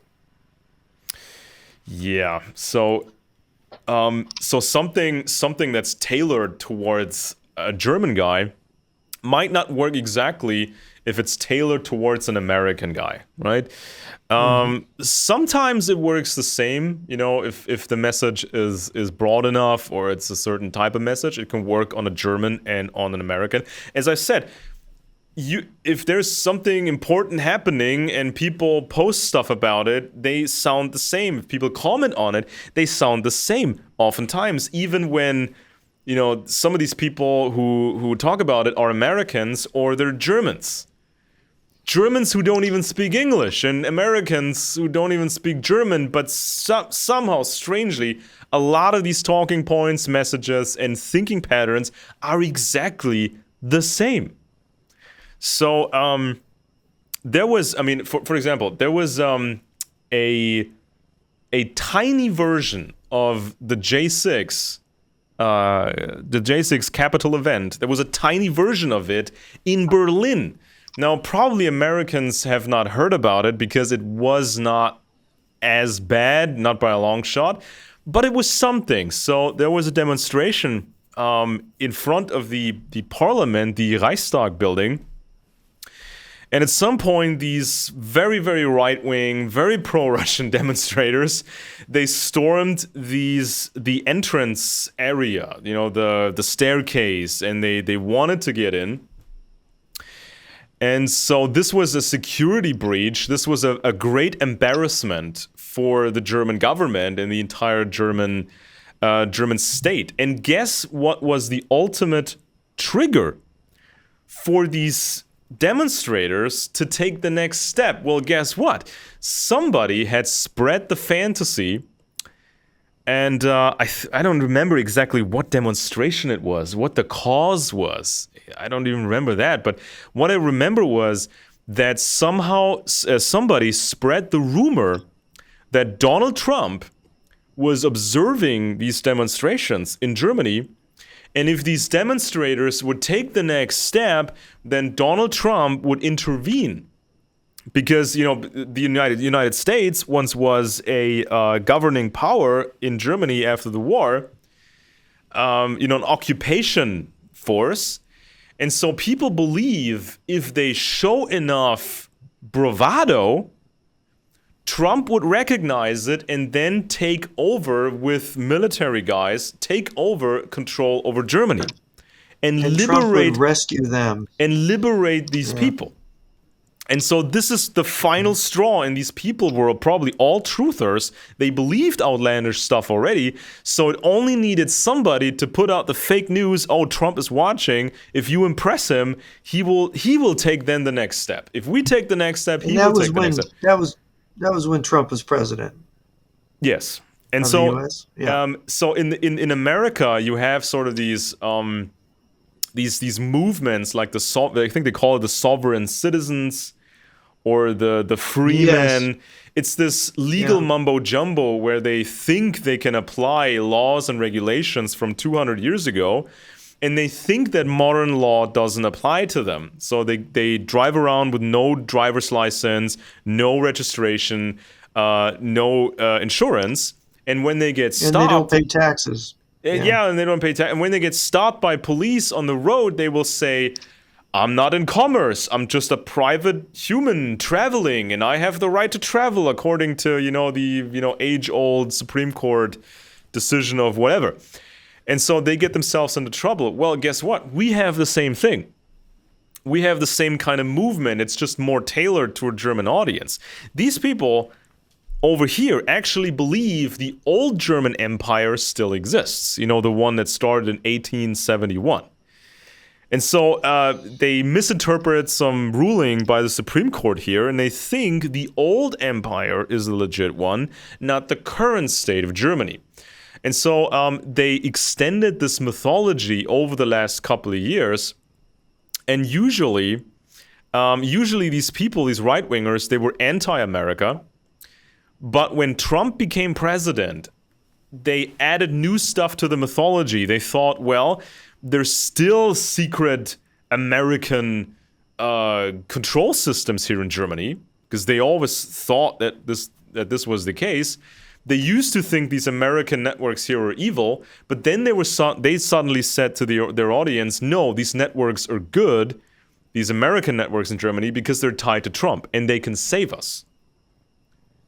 But suddenly, when Trump was no longer president, of course, they stopped making these, or they stopped pushing this sort of a narrative. But you can always make something up specifically for a target crowd. And so there was another report here. There was another report, and it said that there were millions of paid ad impressions on Facebook. And the findings revealed that anonymous groups, unidentifiable suspicious groups, AstroTurf movement, unregistered groups, they did all this advertisement, which was election advertisement, but they didn't file a report to the Federal Election Commission. And so these crazies, these radicals, they ran most of the divisive issue campaigns. And 1 out of 6 suspicious groups later turned out to be Kremlin-linked groups. Anonymous groups clearly targeted battleground states, including Pennsylvania, Wisconsin, where Democratic strongholds turned to support Trump by razor-thin margins. The present research offers insight relevant for regulatory policies and discusses the normative implications for the functioning of democracy. So when the Russians can shape things just a bit, that may be enough to get their preferred candidate into office in America. Now, let me ask you a question here. Do you really think that Trump is Russia's preferred candidate here? Well, I think that from the Russian perspective, Trump causes the most chaos, and he causes the most anger and division. So just by that, he's preferable, I think, to some of these other candidates. But I think, well, they would love to have I have a different take on that because I know a lot about the background of Hillary Clinton. Hillary Clinton, I believe, is a communist at heart. This is what reading her history. That's how I read her past. She worked for a Marxist law firm in California. She based a lot of her early work on the guy that the radical. Forgetting the name of the book now. On radical Marxism and on transforming America. And so she's got these ties. She married a husband who'd made a secret trip to Moscow when he was a Rhodes Scholar at Oxford. So it seems to me that the Clintons are part of the Marxist underground network here in the U.S. And she was Secretary of State for Obama, who was trained by a Marxist, USA, Communist USA party member, Frank Marshall Davis, and the Communist Party USA was a Moscow party, and not a Beijing party, a Moscow party. So, and Obama, people that went to school with Obama at Occidental before he went to Columbia, said, yeah, he was a communist activist. He was a self-proclaimed Marxist-Leninist revolutionary. So this guy, at no point does Obama deny his Marxist past. And you've got Biden, who was picked to be Obama's vice president. Biden got into the Senate because of Arm & Hammer's support. Arm & Hammer, the Hammer file by Edward J. Epstein shows documents how he was an agent of the Moscow's espionage services in the 20s, in the 30s, and on. And then, of course, Szilard and the Council for a Livable World, the Communist Front organization, is one of the big supporters of Biden's political career and his advance into the Senate. So it seems to me that Hillary Clinton was preferable because she was a more straightforwardly controlled member, loyal member of the Communist International movement, um, posing as a centrist Democrat. Um, Now, where Trump comes in is Trump is a guy who we know his company laundered KGB money in the 90s. We know he had these business dealings with Russians and naturalized Russians who still, you can say, they had contacts with structures in Russia.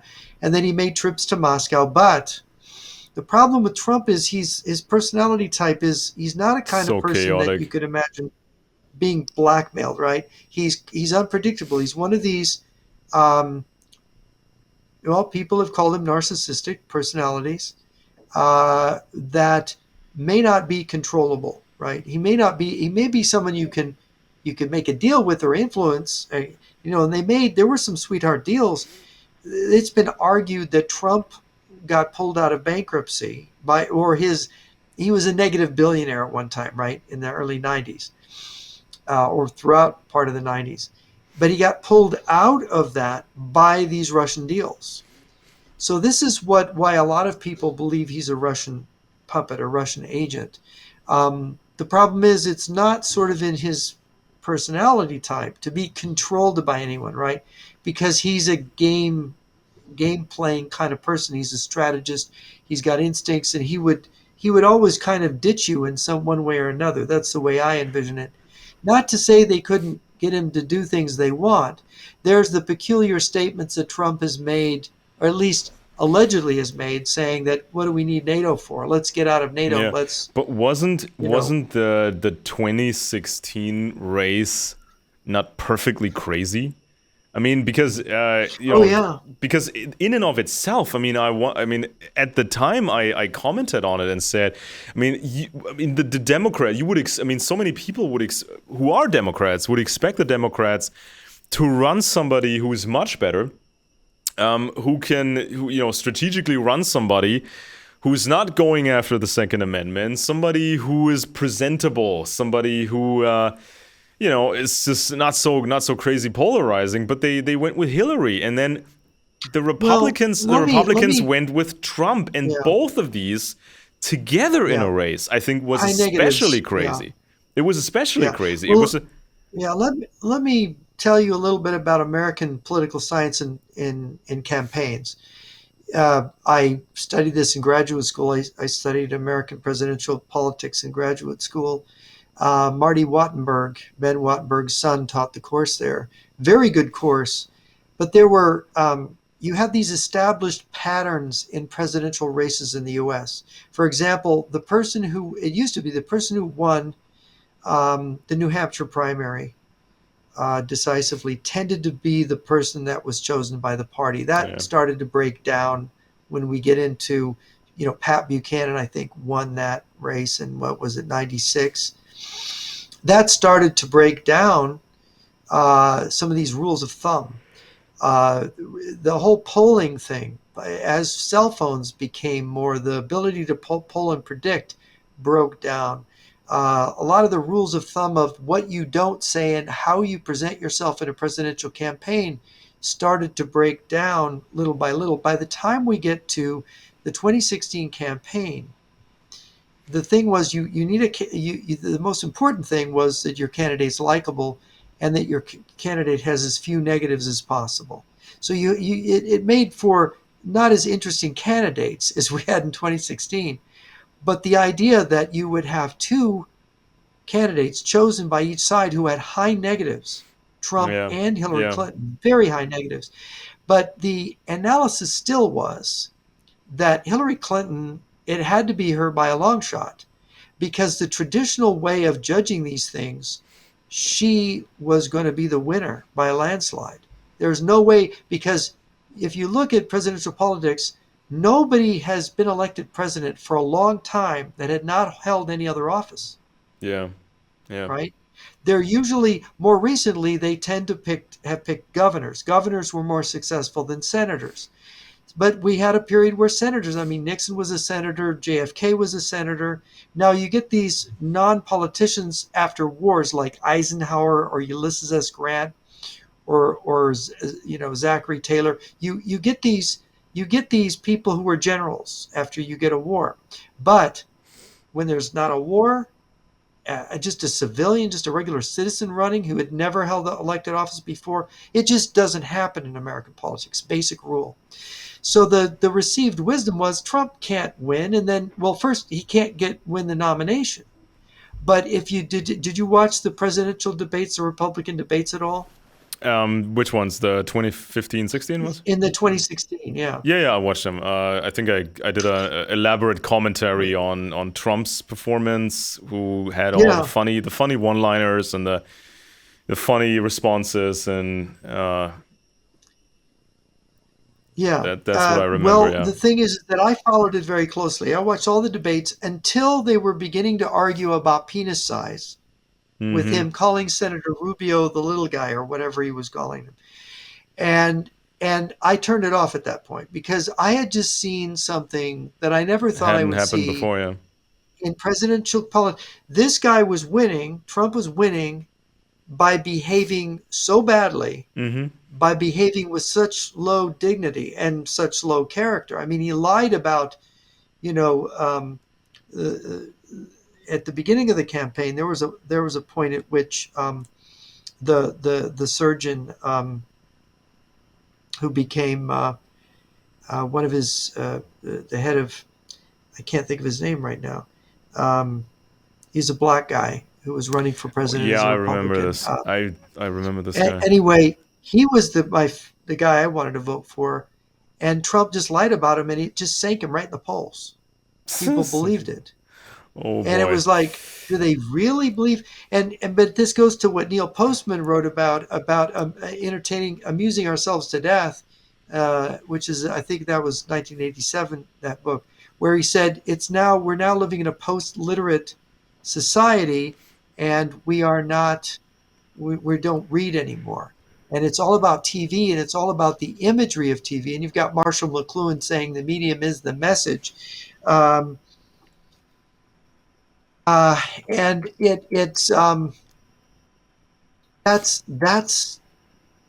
that was the thing that changed us. Mm-hmm. And so suddenly we were in Neil Postman's nightmare political scenario where Trump is winning really because he's a bad boy, but he's famous from TV.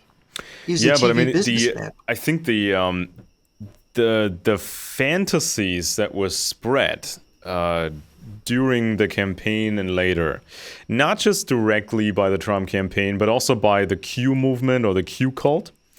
I think that was so damaging, and they got so many people to believe it. So this was sort of this idea that there's they called it the storm. This would be a mass arrest of the Democrats and just the final salvation of America. And so there was supposedly all this stuff going on behind the scenes to prepare for this event, this storm. And so just by creating these mythologies, and Trump was using mythology a lot. So just he had nothing of the sort. He had no secret team preparing any sort of big stuff. But just by creating the fantasy, if people believe it, it has power. It just has Yeah. power. And And I and think, by the way, even Trump himself didn't think he was going to win. And yeah, in fact, he was bowled over when he won. This is the testimony of some of the accounts yeah, that you have. And it's the guy I was trying to think of was Ben Carson, right? The Dr. Ben Carson, the surgeon, who has famously created new ways of brain surgery to cure epilepsy and other things. And I read his book on the Constitution, and he was raised by a single mom, him and his brother, and his mom said, no TV, you're going to read books. As yeah. children, they had reading assignments continually. Ben Carson had this kind of, it was like Abraham Lincoln. It was all about books with him. And you could tell he understood things much better. He was a part of the literate Yeah. America, the literate tradition. Whereas Um, Trump, I don't think Trump reads books. I don't think he has the patience to no, read a book. no. And so this is what really astonished me. And what I heard, I knew a guy who briefed the presidential candidates, because they would get, everybody running for president gets certain intelligence briefings. So I knew one of the intelligence briefers, and I said, I said, well, you told him about some of the nuclear, the EMP threat things, the nuclear threats to America. And he said, well, who impressed you? He said, well, Ben Carson, of all the people he briefed, Ben Carson took notes. He cared. He went and did his Mm, own research and gave a speech about it after he received the briefing. He educated himself. He went further than the briefing, where Trump just waved his hand and said, oh, yeah, we'll fix all that when yeah, I'm yeah. We'll elected. just. It's what you'd Well, expect Trump to say. Oh, that's not a well. I, problem. I mean, I see. You I know, see Trump. I see Trump as the sort of thing that was never supposed to happen, because all the psychometric stuff was psychometrics was used by American governments. All throughout the Cold War, it was used by American governments to protect the homeland against crazy destabilizing campaigns, and it was also to some degree used abroad to prevent more countries falling into the hands of communists. So, for example, you had the so-called Project Troy at the Massachusetts Institute of Technology. They created the center, and then you had the creation of the Center for International Studies. Was also co-financed by the CIA. One of the central researchers of Project Troy was Max Millikan. He graduated from Yale, and he was a vice director of the CIA for some time, from 1951 to 52. And then you had the very secret Project Camelot, starting in 1964 at the Special Operations Research Office of the American University in Washington, D.C. And this was supposed to create tools to predict potential uprisings, civil wars, and large-scale changes in society. So this was about some of this research was about protecting America. Some of this was about protecting or changing things in countries like Chile. So they sent so out all these. are you suggesting, for a second, are you suggesting that this psychometric data began to be used, instead of to help America be stable, to destabilize the country?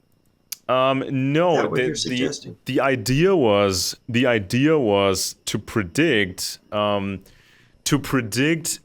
for America how communists would start uprisings. Just to sort of predict where could trouble arise, and Yeah, but that's just to before be 1991, when people actually pre-warned. thought about Yeah, things like that, right? because After you had 1991, nobody's looking for that. because when you had the phenomenon of the Black Panthers, I mean, of course, the FBI was doing its usual, stuff, but they also had the shrinks. They had these psychometrics experts, and they wanted to find out more about African Americans and who might be susceptible, under what circumstances, for this, communist black, this communist black uprising. So this was supposed to predict trouble, to prevent that trouble from actually happening. So this is what it was aimed for, or aimed at, in the United States, and in other countries like Chile. This was also meant to predict potential uprisings, especially communist uprisings, to anticipate where the weak points are. What points would the communists attack first? How would the communists get the farmers to rebel and the city people to rebel? So these shrinks with Project Troy and Project Camelot and whatnot, these shrinks were sent out into these different communities and countries to study the population. What were they thinking about? What were they fearing? What were they hoping for? So it was just baseline psychometrics. And then they were counting people. How many people are typical countryside farmers of a certain subtype? How many people are academics in the cities? And how many of these academics are left-leaning or conservative-leaning? What's their personality like? So this is what this program was. And so they were asking about, they were asking farmers in Chile, what would be a revolutionary leader? Sometimes they were saying, what would be a communist revolutionary leader? What would he be like so he would impress you? What would you think of a communist leader what would you expect him to say or look like or sound like? What would you be impressed by or not impressed by? So this was the kind of work that was done. And so then some people, they started to leak the military financing of the program. And so Project Camelot had to be scrapped officially. Now, of course, the research went on. And so it was tied to the Smithsonian Group at the Smithsonian Institution, some personnel of the Rand Corporation, General Electric, and so on, Harvard, Princeton, Yale, some other top universities were involved. Now, of course, if you have a successful body of research and you starting to develop these psychometrical profiles and models, what happens if a mole sells this stuff to the Soviets? Now, this could become a big problem because once the communists know what you know, this whole concept of predicting trouble and preventing trouble becomes much harder in the real world. So this battle has been going on for a long time. Now, of course, in the ancient Roman Empire, the Roman leadership was very much interested in weaknesses in the population, potential centers of trouble. So the leadership always wanted to know what the population was thinking, what their life was like, and where trouble might be coming. And the Romans also wanted to know foreign countries, what the population was like, how people lived. So this game has been going on for a very long time, and you can use it for, very good purposes, and you can use it for very bad purposes. Now, the first time we heard about psychometrics for elections, the first time really was a company called the Simulmatics Corporation. It's called the Simulmatics Corporation. There's a good book on it, and they created an early computer program which they called the People Machine. Now, at the time, they had, this was like the late 50s. They did have computers, but they were slow and they couldn't process large amounts of data. So they were starting to break down these tasks into smaller tasks and try to figure out, why is this guy voting conservative and why is this guy voting left? So this was the Simulmatics Corporation. And they also did some psychological research about Vietnam. They also did some research on Los Angeles and Detroit, with, African American uprisings and larger scale destruction. And and so these experts like Rex Hopper from the Camelot Project, they started to understand better future potential threats. So they focused on revolutionary terrorism. Now, for example, the traditional communist revolutionary terror, which you then saw with the Weathermen. This was exactly what was predicted. So that these terrorist networks would try to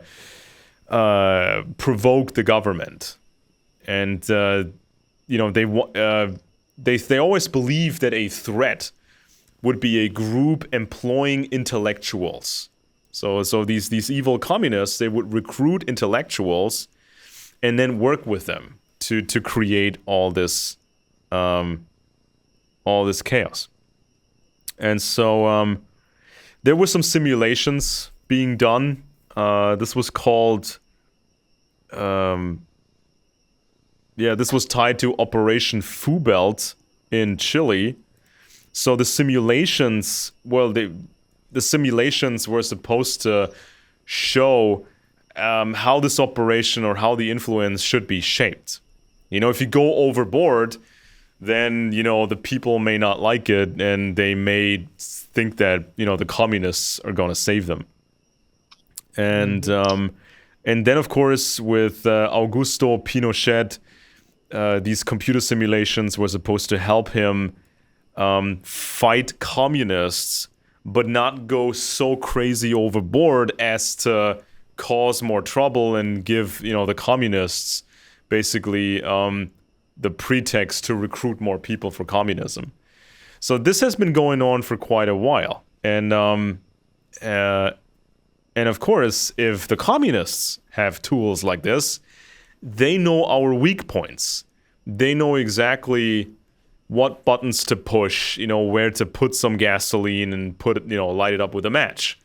So, for example, I think that when Donald Trump used Cambridge Analytica to activate the truthers, the conspiracy voters, and this was also... Okay, now hold on. Did Donald Trump activate the truthers, or did he just opportunistically find them there and use his rhetoric in a way that he would get them to vote for him? Well, according to reports, Trump's people contracted Cambridge Analytica, and Cambridge Analytica figured out the potential of the truthers. So they figured out what they wanted to hear.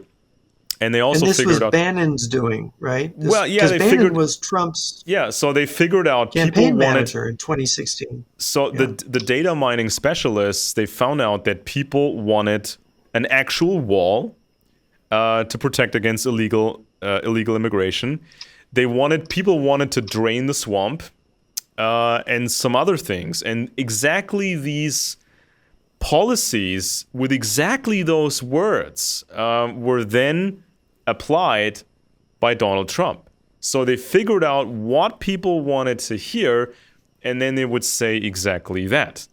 And also... So lock her up, referring to Hillary Clinton, and drain the swamp. Lock her up, build the wall, drain the swamp, and just, all this stuff that was pulled from this Facebook data and other data.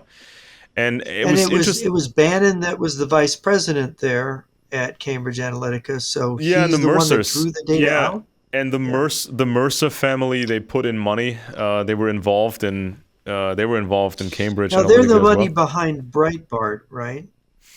I think they were involved in Breitbart and some other media. And of course, it was weird to see the truthers, such as Alex Jones, get onto the Trump bandwagon. Now, that might have been just for the money, because they were seeing what direction this all was taking and how popular Trump had become. But, I mean, initially, I think when Trump announced the campaign and progressed in the campaign, I think the reaction of Alex Jones at InfoWars was, this is either just a publicity stunt by Trump, or he's trying to split the vote so Hillary could win. This was the initial reaction.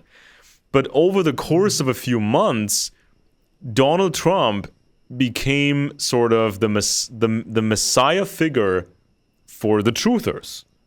So he would fulfill all their dreams. And for the Q movement, by the way. Yeah, the Q guys. But that was that.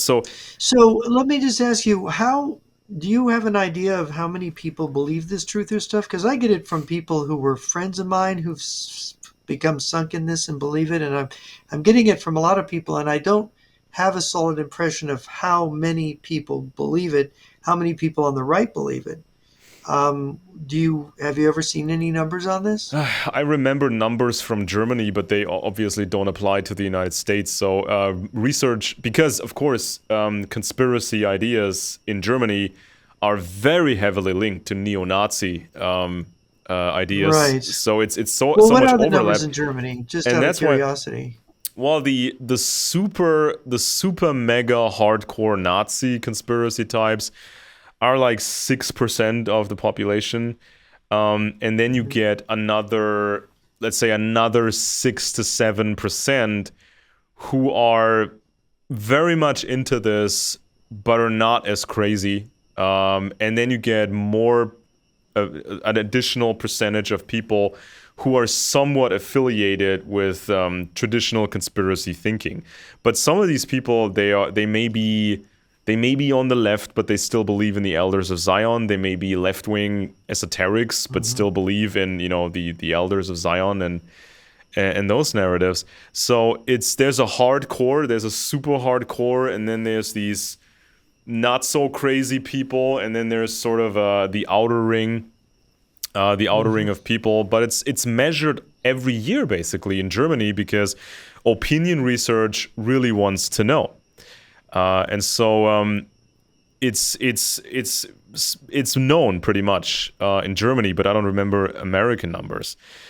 So this was with Cambridge. They started to claim like this Kozinski, Mikhail Kozinski and his team. They were talking about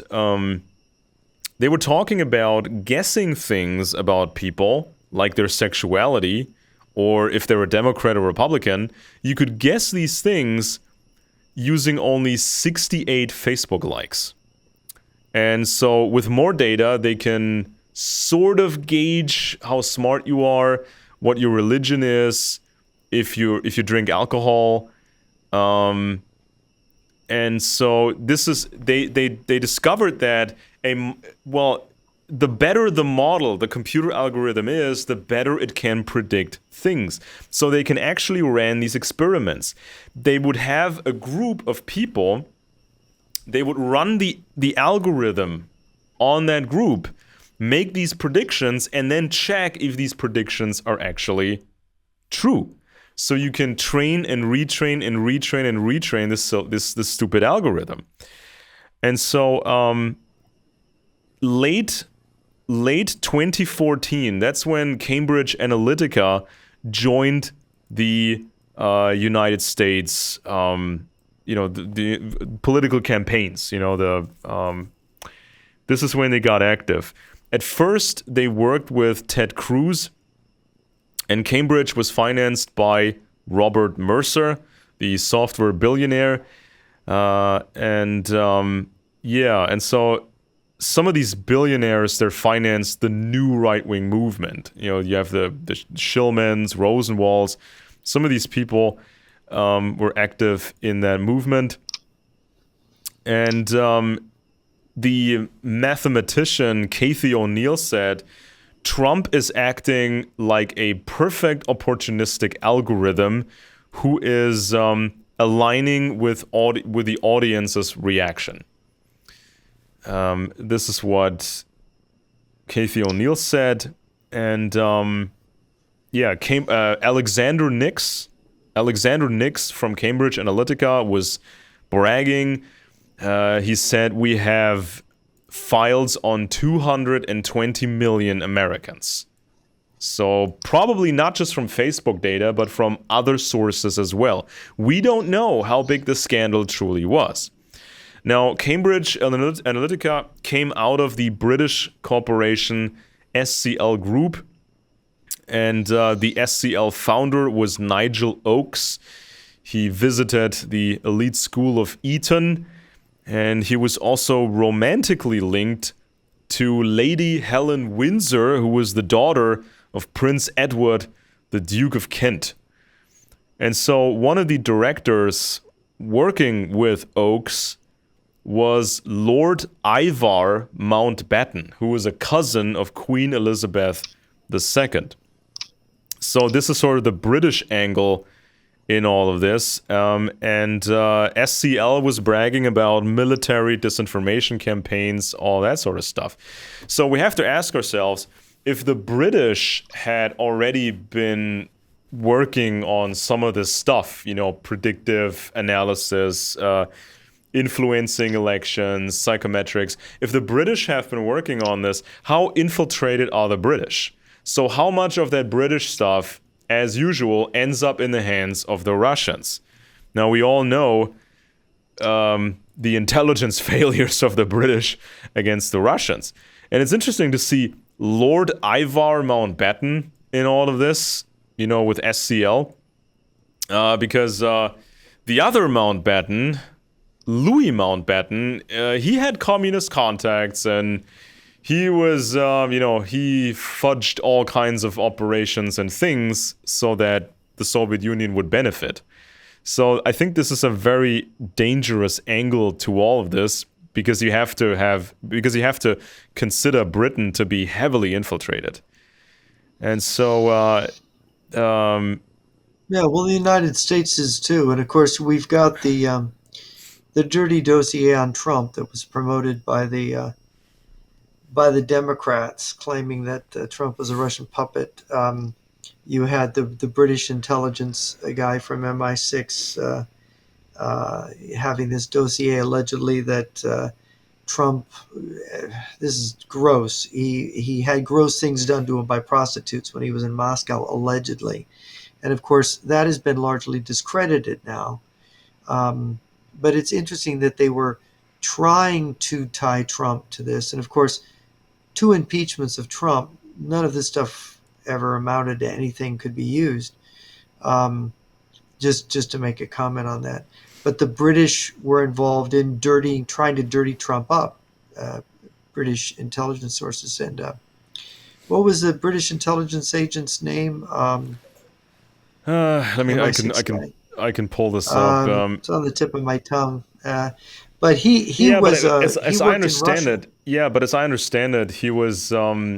He was sort of contracted to find anything interesting, and I think he was labeling things in a different way. So I think in the report which I read, it would always have commentary on what the source was, if this was rumor, if this could not be verified. So I think that the report was more careful, I think, than people gave it credit for. So I think this kinky hotel episode, I think this was even labeled as, well, it came from someone, but couldn't be. There was no Well, other source Christopher for it. Steele, There was no I other should source point for this it. out because it's important. Christopher Steele was an MI6 agent tasked to Russia who basically was kind of booted out of MI6 because he had, as I understand it, unauthorized contacts with Russian officials that he didn't report. If you're a spy and you meet with somebody, you got to report all your contacts. And he apparently wasn't. So he became part of like a private intelligence organization, which I understand this guy that was poisoned by Novichok and along with his daughter, former Salisbury GRU attacks. guy, the Salisbury attacks, that he actually did some contract work for that same agency that Steele was one of the bosses in. Interesting interconnection there in the event that maybe he might have known something and maybe someone wanted to kill him.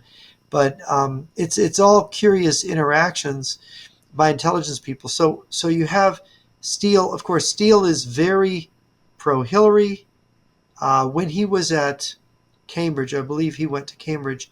He was brought one of the first people from the PLO to speak there.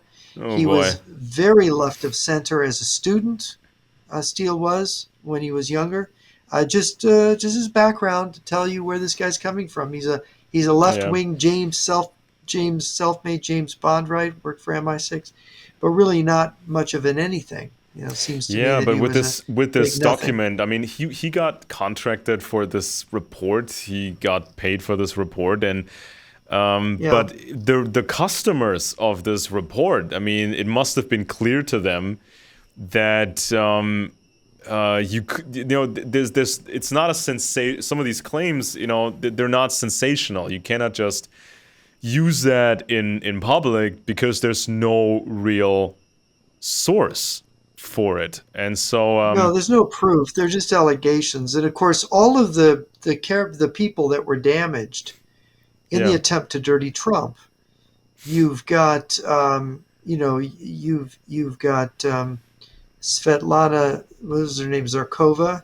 She was a professor under Christopher Andrew, who did the Matrokin archive, Oh, right? this And guy. he kind of was part of outing her, although she was innocent. She sued all these media. I think two American media organizations. I forget which news organizations they were. She sued them and she won, I believe, because she said, "Look, I'm not a spy. I didn't." They accused her of seducing General Flynn, right? Mm-hmm. Of meeting him, and they went off together, and it never happened. It was just a complete lie, and it was repeated in the American press, and of course, it damaged her reputation. And what's shocking is that Christopher Andrew was kind of part of making her seem guilty, and Yeah. that to me, because Trump is a guy the Russians would like to imply is a Russian puppet. But if you look at American politics, if you really know American politics, it's a Democratic Party. It's the Clintons. It's Obama. It's Biden. Those are the real Russian puppets. Right up until 2012, when they suddenly did this about face between 2012 and 2013, where suddenly they're anti-Putin, they're anti-Russia, when they were doing everything to help Russia through their whole careers up until then. It's all Yeah, very I mean, people suspicious. have to be in general. People have to be literate when it comes to intelligence matters. So if there's a claim presented and no clear source, and especially not multiple sources, there's no evidence, then that's just it. It's just a claim. I mean, we saw quite a bit of stuff put out on the web about Hillary Clinton's personal life and her preferences and stuff, and so. Of course, people should look into this kind of stuff, but they also have to understand and realize it when they can't find anything usable, anything useful. I think this is just a part of literacy and intelligence matters, because anybody can create a rumor, anybody can sort of just fabricated to for a target audience. Now, of course, what was said about Trump? I mean, what was said about Trump is that Trump is a sort of this patriarch. So he's sort of the anti-feminist. But Trump's many interactions with women oftentimes were business transactions. So he would party. And he would party, and usually people would get paid and that sort of thing. This thing with the porn actress, what was she called? Stormy Daniels or something. Yeah, These were Stormy Daniels, there was some hush money or yeah. something. So yeah, Yeah. these were just like business interactions. But I think that people were. People were trying to find something more spectacular, trying to find something really spectacular.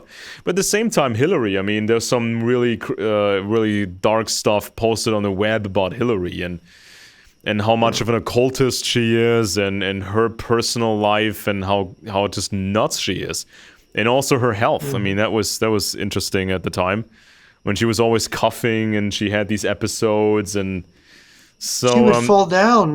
There was yeah, allegations she was actually passing out. yeah. Yeah, the lady I was mentioning with Christopher Andrew, that was Svetlana Lakova, not Zarkova, but Svetlana Lakova.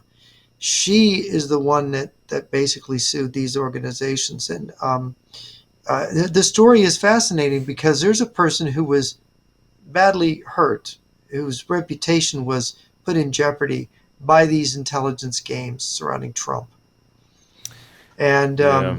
not the only person either.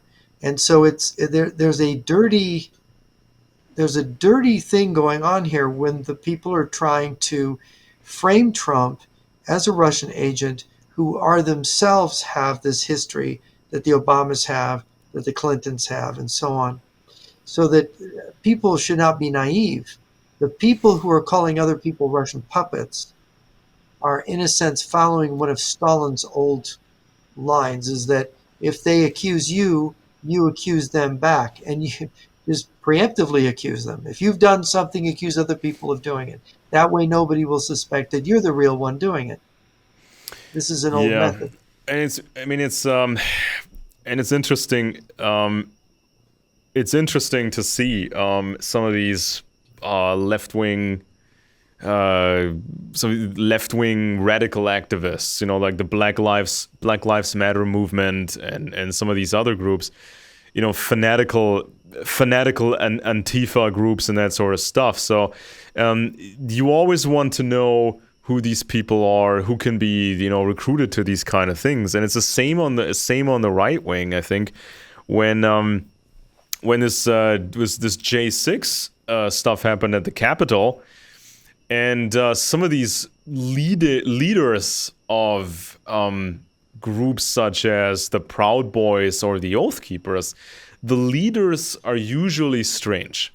I mean, I've looked at quite a few of these people, and you notice that this Stuart Rhodes guy was weird, who was heading the Oath Keepers, and then the Proud Boys leader. I had some conversations with his girlfriend. Oh When I God! was doing Yeah. investigations.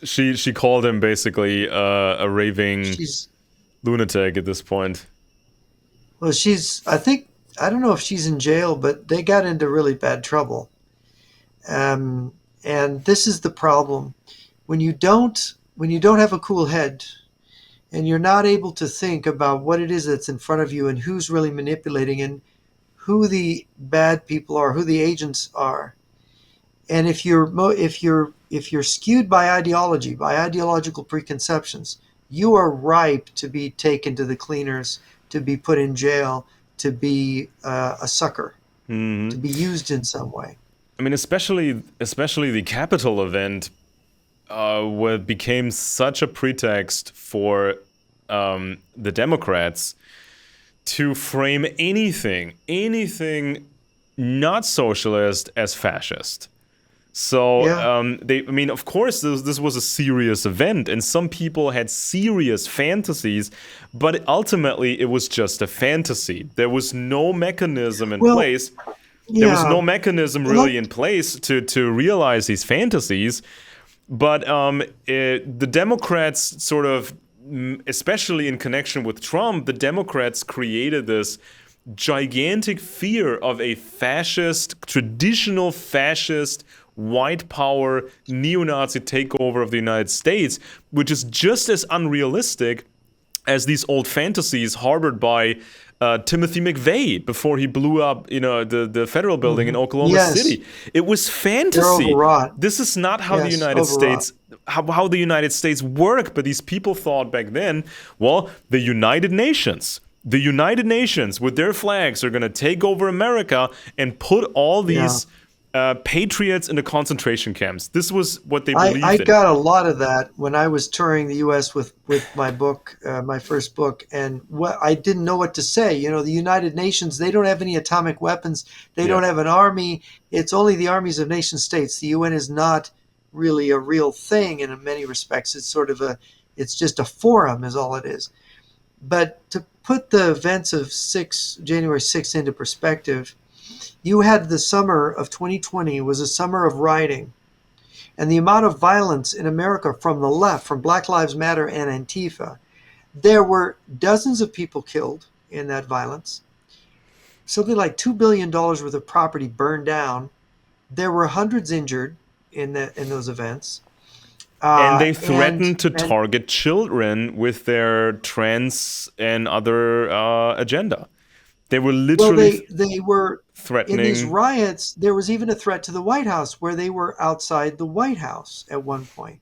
So nobody called it an insurrection or an attack on the country, an attempted insurrection, when the left said, well, this is appropriate outrage for the policeman killing George Floyd. No. So So you see, there's this double standard. So you get this violent event throughout the summer with the left behind it, massive property damage, massive destruction, in the middle of a pandemic, no less, when people are supposed to be staying at home and wearing masks. No enforcement. They were pulling down statues of George Washington. Mm-hmm. They were destroying statues of Ulysses S. Grant and Teddy Roosevelt. You know, and it was monstrous. They were burning American flags. Um, so then you have one day, January 6th, some lunatics and a large crowd of peaceful protesters break through the doors of the Capitol building and enter it illegally, and that's an insurrection. And I just want to make the point that that is just breaking and entering. That's maybe Yeah. a riot. An insurrection involves an attempt to actually take over the government and overthrow the government. But that's not what was happening. So the left, it's the whole events of the summer of 2020 didn't happen. But January 6th is an insurrection. It's a revolution. And everybody guilty needs to be jailed. Now, who was jailed for all the violence and the mayhem Mm. and the billions in property damage of 2020? Not very many. Not Well, as many as were jailed for that one day, yeah, and so on January this 6th. this Stuart Rhodes guy was just weird, and people in his own organizations, the Oath Keepers, they started to criticize because he was not an efficient leader.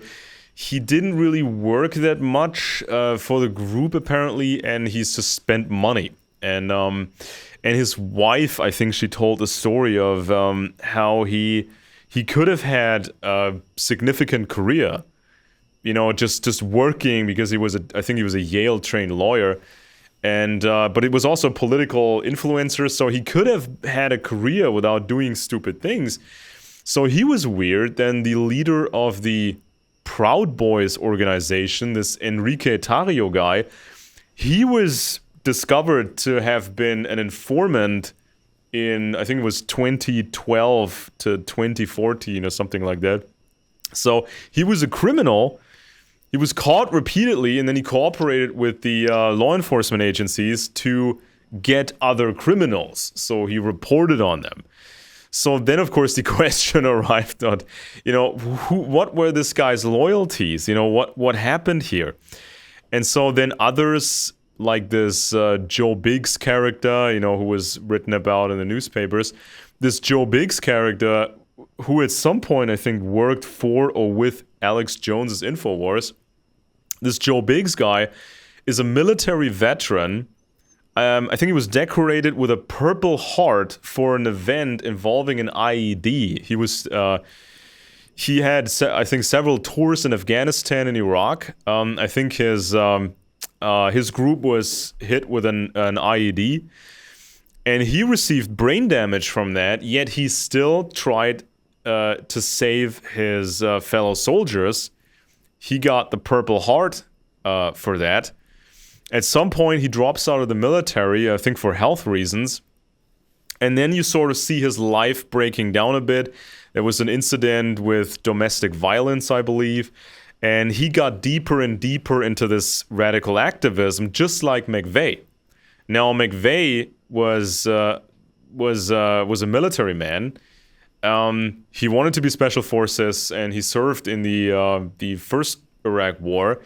But when he came back, he just devolved into these radical circles. He was already reading the Turner Diaries and all kinds of conspiracy stuff, and just his life went downhill the more he became an activist.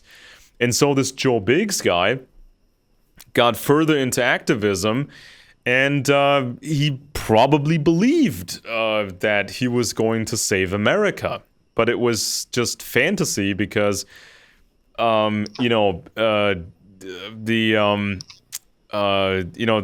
most important people in government and all the government agencies and branches of government, nobody was going for a coup d'etat.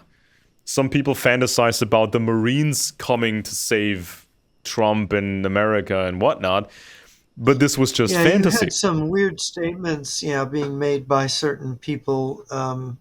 General Flynn made some interviews, but there was I forget the name of the general, but he made some claim about a server in Germany. I think it was Frankfurt, if I'm remembering right, which Yeah, that there was was some a story story. about a firefight, but it was all nonsense. It Yeah, wasn't it's true. fake. Yeah. And a lot of people latched onto it. There were all these rumors during the election.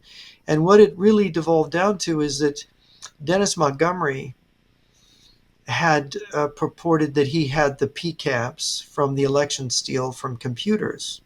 This is what Mike Lindell lammed onto, and it was Mary Fanning, and it was Brandon House. I used to be on Brandon House's program all the time. I'm persona non grata now because he tried to recruit me to this narrative, this false election fraud narrative, and I thought it was suspicious right away that Mary Fanning had sort of Hmm. whitewashed Montgomery's background because there was a famous Playboy article about Montgomery calling him the man who conned the Pentagon. He was a Pentagon contractor who kind of got caught cheating them, according to the Playboy article. So basically, he was the one advancing this, and for some reason they were glomming onto it, and using Mike Lindell's money. He's the guy who advertises pillows on Hmm. Fox News Hmm. Hmm. famously for years, so everybody knew who he was. And he had walked out of the White House with some kind of showing a paper that had kind of was sensational stuff on it, scary stuff. He was playing this up. He was enjoying this role, and he made this documentary called Absolute Proof, which didn't prove anything, Yeah. and other documentaries. So they made a lot of money. Some people really made a lot of money claiming they were fighting to get the truth about the 2020 election. But as I followed it, and I worked on this a lot, and I wrote some about it, but not everything that I knew because it's very, excuse me, very detailed and very convoluted. And there's evidence that we ran across that there may have been intelligence operatives embedded with these conservative groups and people, purposely getting them to take the different wrong narratives, different wrong paths, and trying to Hmm. figure out what happened and to discredit them and to maybe even arrest them for election interference themselves. There are things I can't talk about that I know for a fact people involved in wanting elections to be honest, there was attempts to entrap them. By who? By people I could name, but Hmm. who were they working for? The You know, FBI? yeah. I I mean, don't know. You know, there's been quite a debate now about the FBI's role in the Capitol event because when this all went down, people had expected more of the FBI, and because there was so much chatter before the event, chatter from people about violence and storming the Capitol and holding Nancy Pelosi hostage and all that nonsense. Now, of course, you can't follow up on every lead, and you can't investigate every moron who talks nonsense after 3 beers. But still, people expected more, and there were many warnings about violence, about upcoming violence, and so. Publicly, I think somebody from the FBI has said that maybe the Bureau had a handful of assets on the ground just observing on that day. And now, of course, then you had Tucker Carlson and others repeating some claims about ghost buses full of FBI provocateurs, as if there was as if somebody would, the bureau would ship in busloads of mhm. their provocateurs dressed up in, MAGA clothing and send them in all at once. That's not how operations would work. Even if some individual tried something off the books or something. No, but No.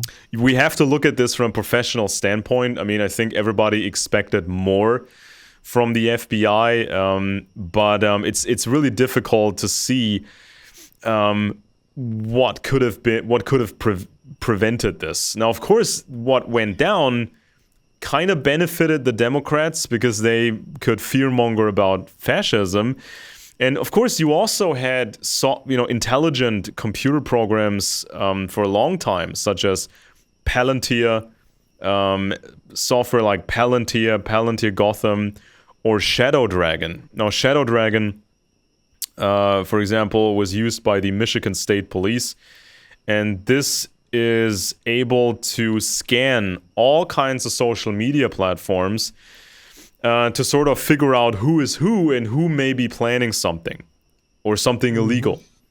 So there's all kinds of open source data gathering, data mining, and then the algorithms are supposed to rank and sort through this data, tell the police who may be a threat, who is a ringleader, that sort of stuff.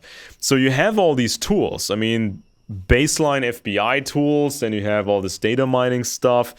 So I think it's a legitimate question what the FBI truly knew, what these other agencies truly knew, because there is a danger of somebody sabotaging an investigation. Now, who that person is, there are many options for that. Somebody might be able to subtly sabotage an investigation, remove bits of evidence, delay certain procedures, and then something like the Capitol event happens, right? So I think this is a legitimate line of inquiry, but you cannot just believe anything you hear on the news or the web. You can't. Yeah, we've had this history since 2000 about elections being contested. We had the very close election between George W. Bush and Al Gore Jr. That was resolved by the courts. And of course, you've got all kinds of people on the left who think it was all unfair and that Al Gore really won the election. But and then of course you have this when Hillary lost in 2016, you have this idea that Trump really stole the election with the help of the Russians because they hacked the Democratic servers and it tipped the election against Hillary Clinton and so on. You got that narrative. So you had all these Democrats saying, oh, the election was stolen in 2016. But then if people say the election was stolen in 2020, they try to criminalize it, right? Yeah. They can say that a Republican stole an election, but Republicans can't do the same thing. And of course, you have this weird, there's some kind of intelligence op involved in this when it comes to 2020. I know because I've looked at it closely. Yeah. And I still can't understand some of the angles, but something more was going on in that because you had, and the thing is that you don't, for stealing, you just need dead people and illegal aliens voting Democrat to have, Jay Adams in his book on the Justice Department Voting Rights Division made the claim, and his book, I think the originally was, first edition came out in 2011, I think, or 2010. I read the book back at the time, and he said, there's a million dead people voting Democrat, and there's about 3 million illegal aliens voting in American elections, presidential elections now. Well, that's the swing number in most elections. And of course, if what Jay Adams says is true, then Obama didn't win the election in 2012. His Republican, in fact, the polls were showing that Romney was going to win in 2012. That's what the polls, and he said, Obama that morning said, "Don't worry, we're going to do fine." Yeah, but people have to look into this. Problems with our, right. People have to look into this in a professional way, because if there's a legitimate concern, but people put out fake stuff, fake accusations and fake claims and fake evidence, then you can't really have a proper investigation. And I think with the Capitol, I saw with the Capitol event, I saw a breakdown of just information, I think, because I don't think Trump really understands many of the pro-Trump activists, and I think that many pro-Trump activists don't really understand Trump. And then you have activists don't really understanding each other. And even in those groups that were active at the Capitol, the Proud Boys, the Oath Keepers, even within those groups, they didn't really understand each other.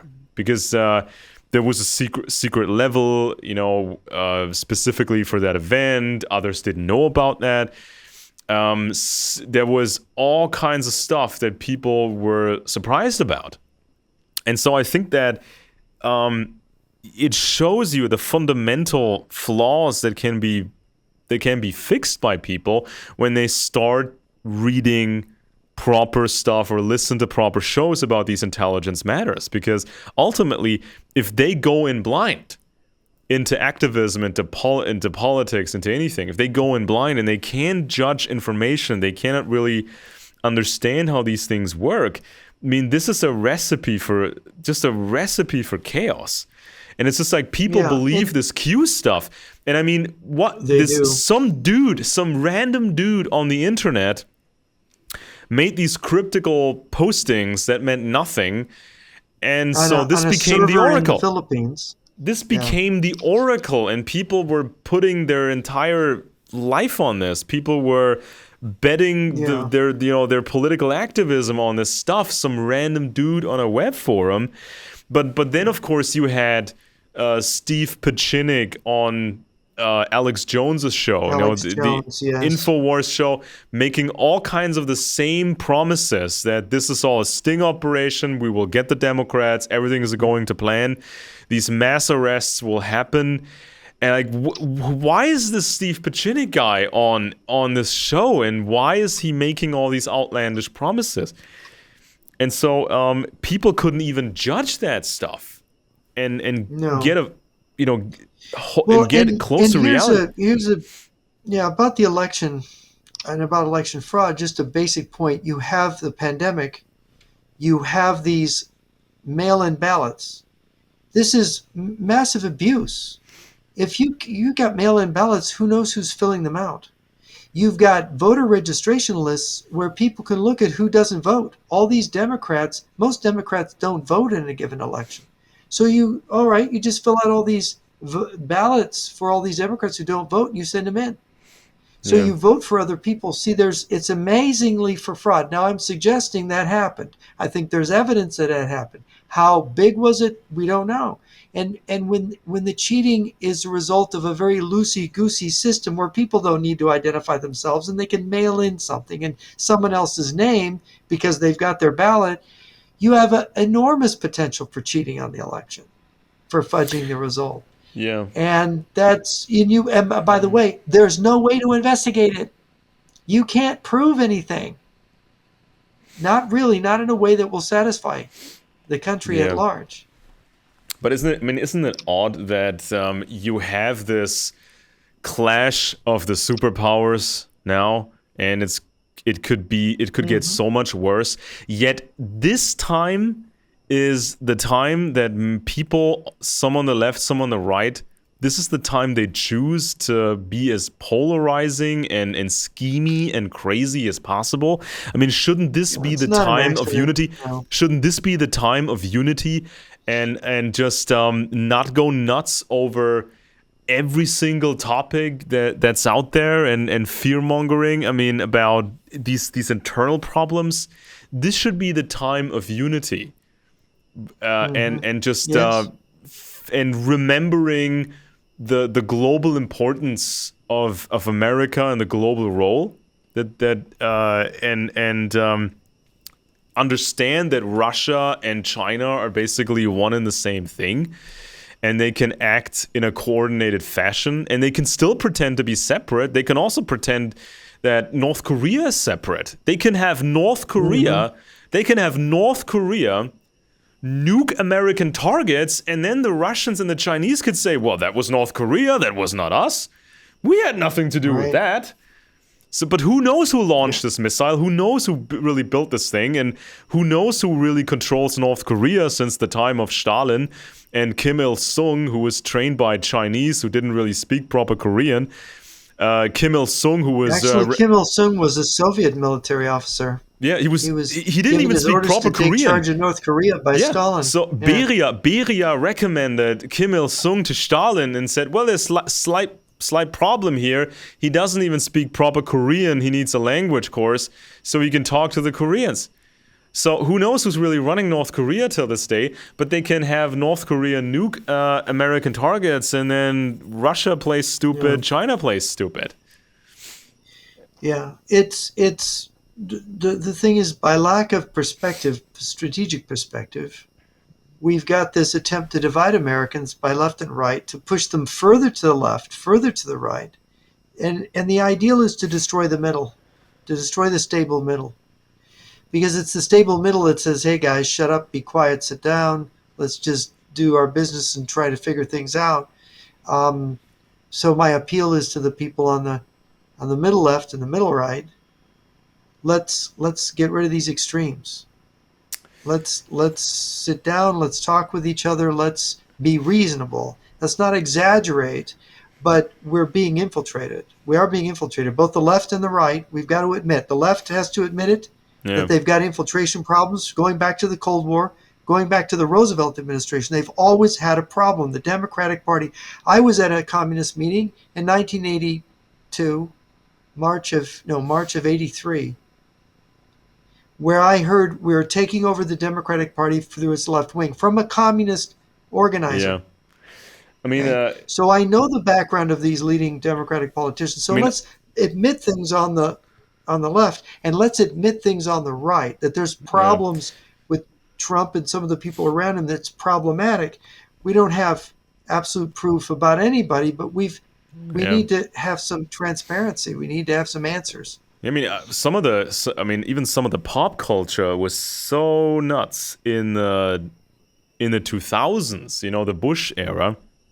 I mean, there was this band that's called System of a Down. It's a metal band, but you know, back in the 2000s, you know, metal music was pretty mainstream, and so there are these Armenian Americans who sold millions of records, and if you listen to their music, it's almost as if an 18-year-old communist is trying to come up with lyrics, and he's just throwing everything in the kitchen sink at the audience. You know, oh, the war on drugs, it's so unfair, and oh, corporations and war, and yeah, and this and that. It's like a young adult or a teenager came up with these lyrics, throwing everything in the kitchen sink at the audience, almost randomly. Any leftist cause, any trope, any worn out old cliche, they used it. And then you had this rapper. He called himself Immortal Technique, and he was sort of I think halfway Cuban, halfway African American guy, and he served some time in prison and then had a pretty big rap career, and he was popular with the truthers for many years. But if you listen to these lyrics, it's all about Mexicans, Latinos. They need to take back Texas and California and whatever. It's pro-migration, and these Latinos, they need to just take back the territory from these gringos.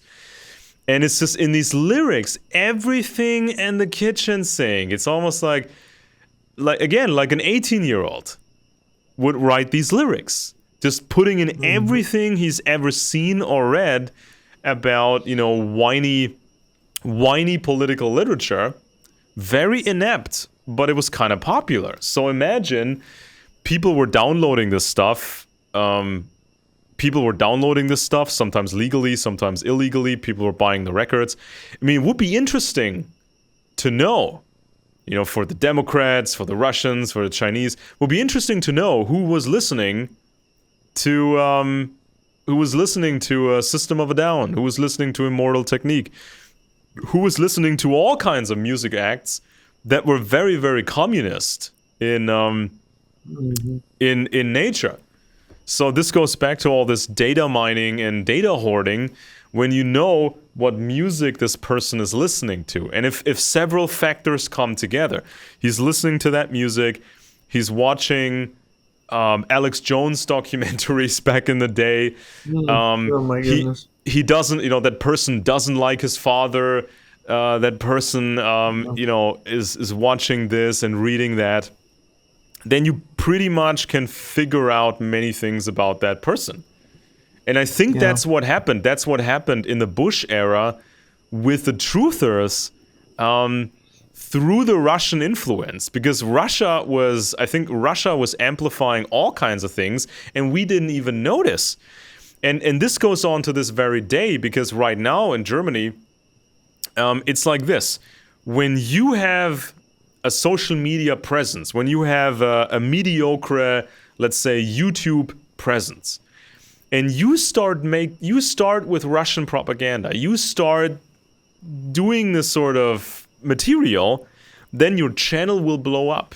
You will become almost a star overnight. Oh yeah, yeah, And because I it's so think, sensational. and I Absolutely. think no, and I think because it's these Russian botnets are behind this as well, and these Yeah. troll farms, because they need to have people with accounts in an office building, or subcontracted somewhere else, and they need to click on specific videos and watch them for a specific time. And this is how you amplify this stuff. And I think that happened right after 9/11. Right after 9/11. That's when the Yeah, they truther did. They stuff turned on a kind of a switch. Yeah, they did. that's when the They truther had stuff Jones before really them. Yeah. exploded, and it became sort of the new cool viral thing. And And I think the John Birch Society message kind of prepared the ground for that. And anyway, we're at the end of our 3 hours now. And I'd like to thank all the listeners for joining us. We've been discussing, of course, everything around the election and all going back to data manipulation and how the right has been shifted more into a narrative that's amenable to Russia's goals. I'm Jeff Nyquist. I'm here in America, and my co host has been Alex Benish over in Germany. And this has been Friends and Enemies. Thanks for joining.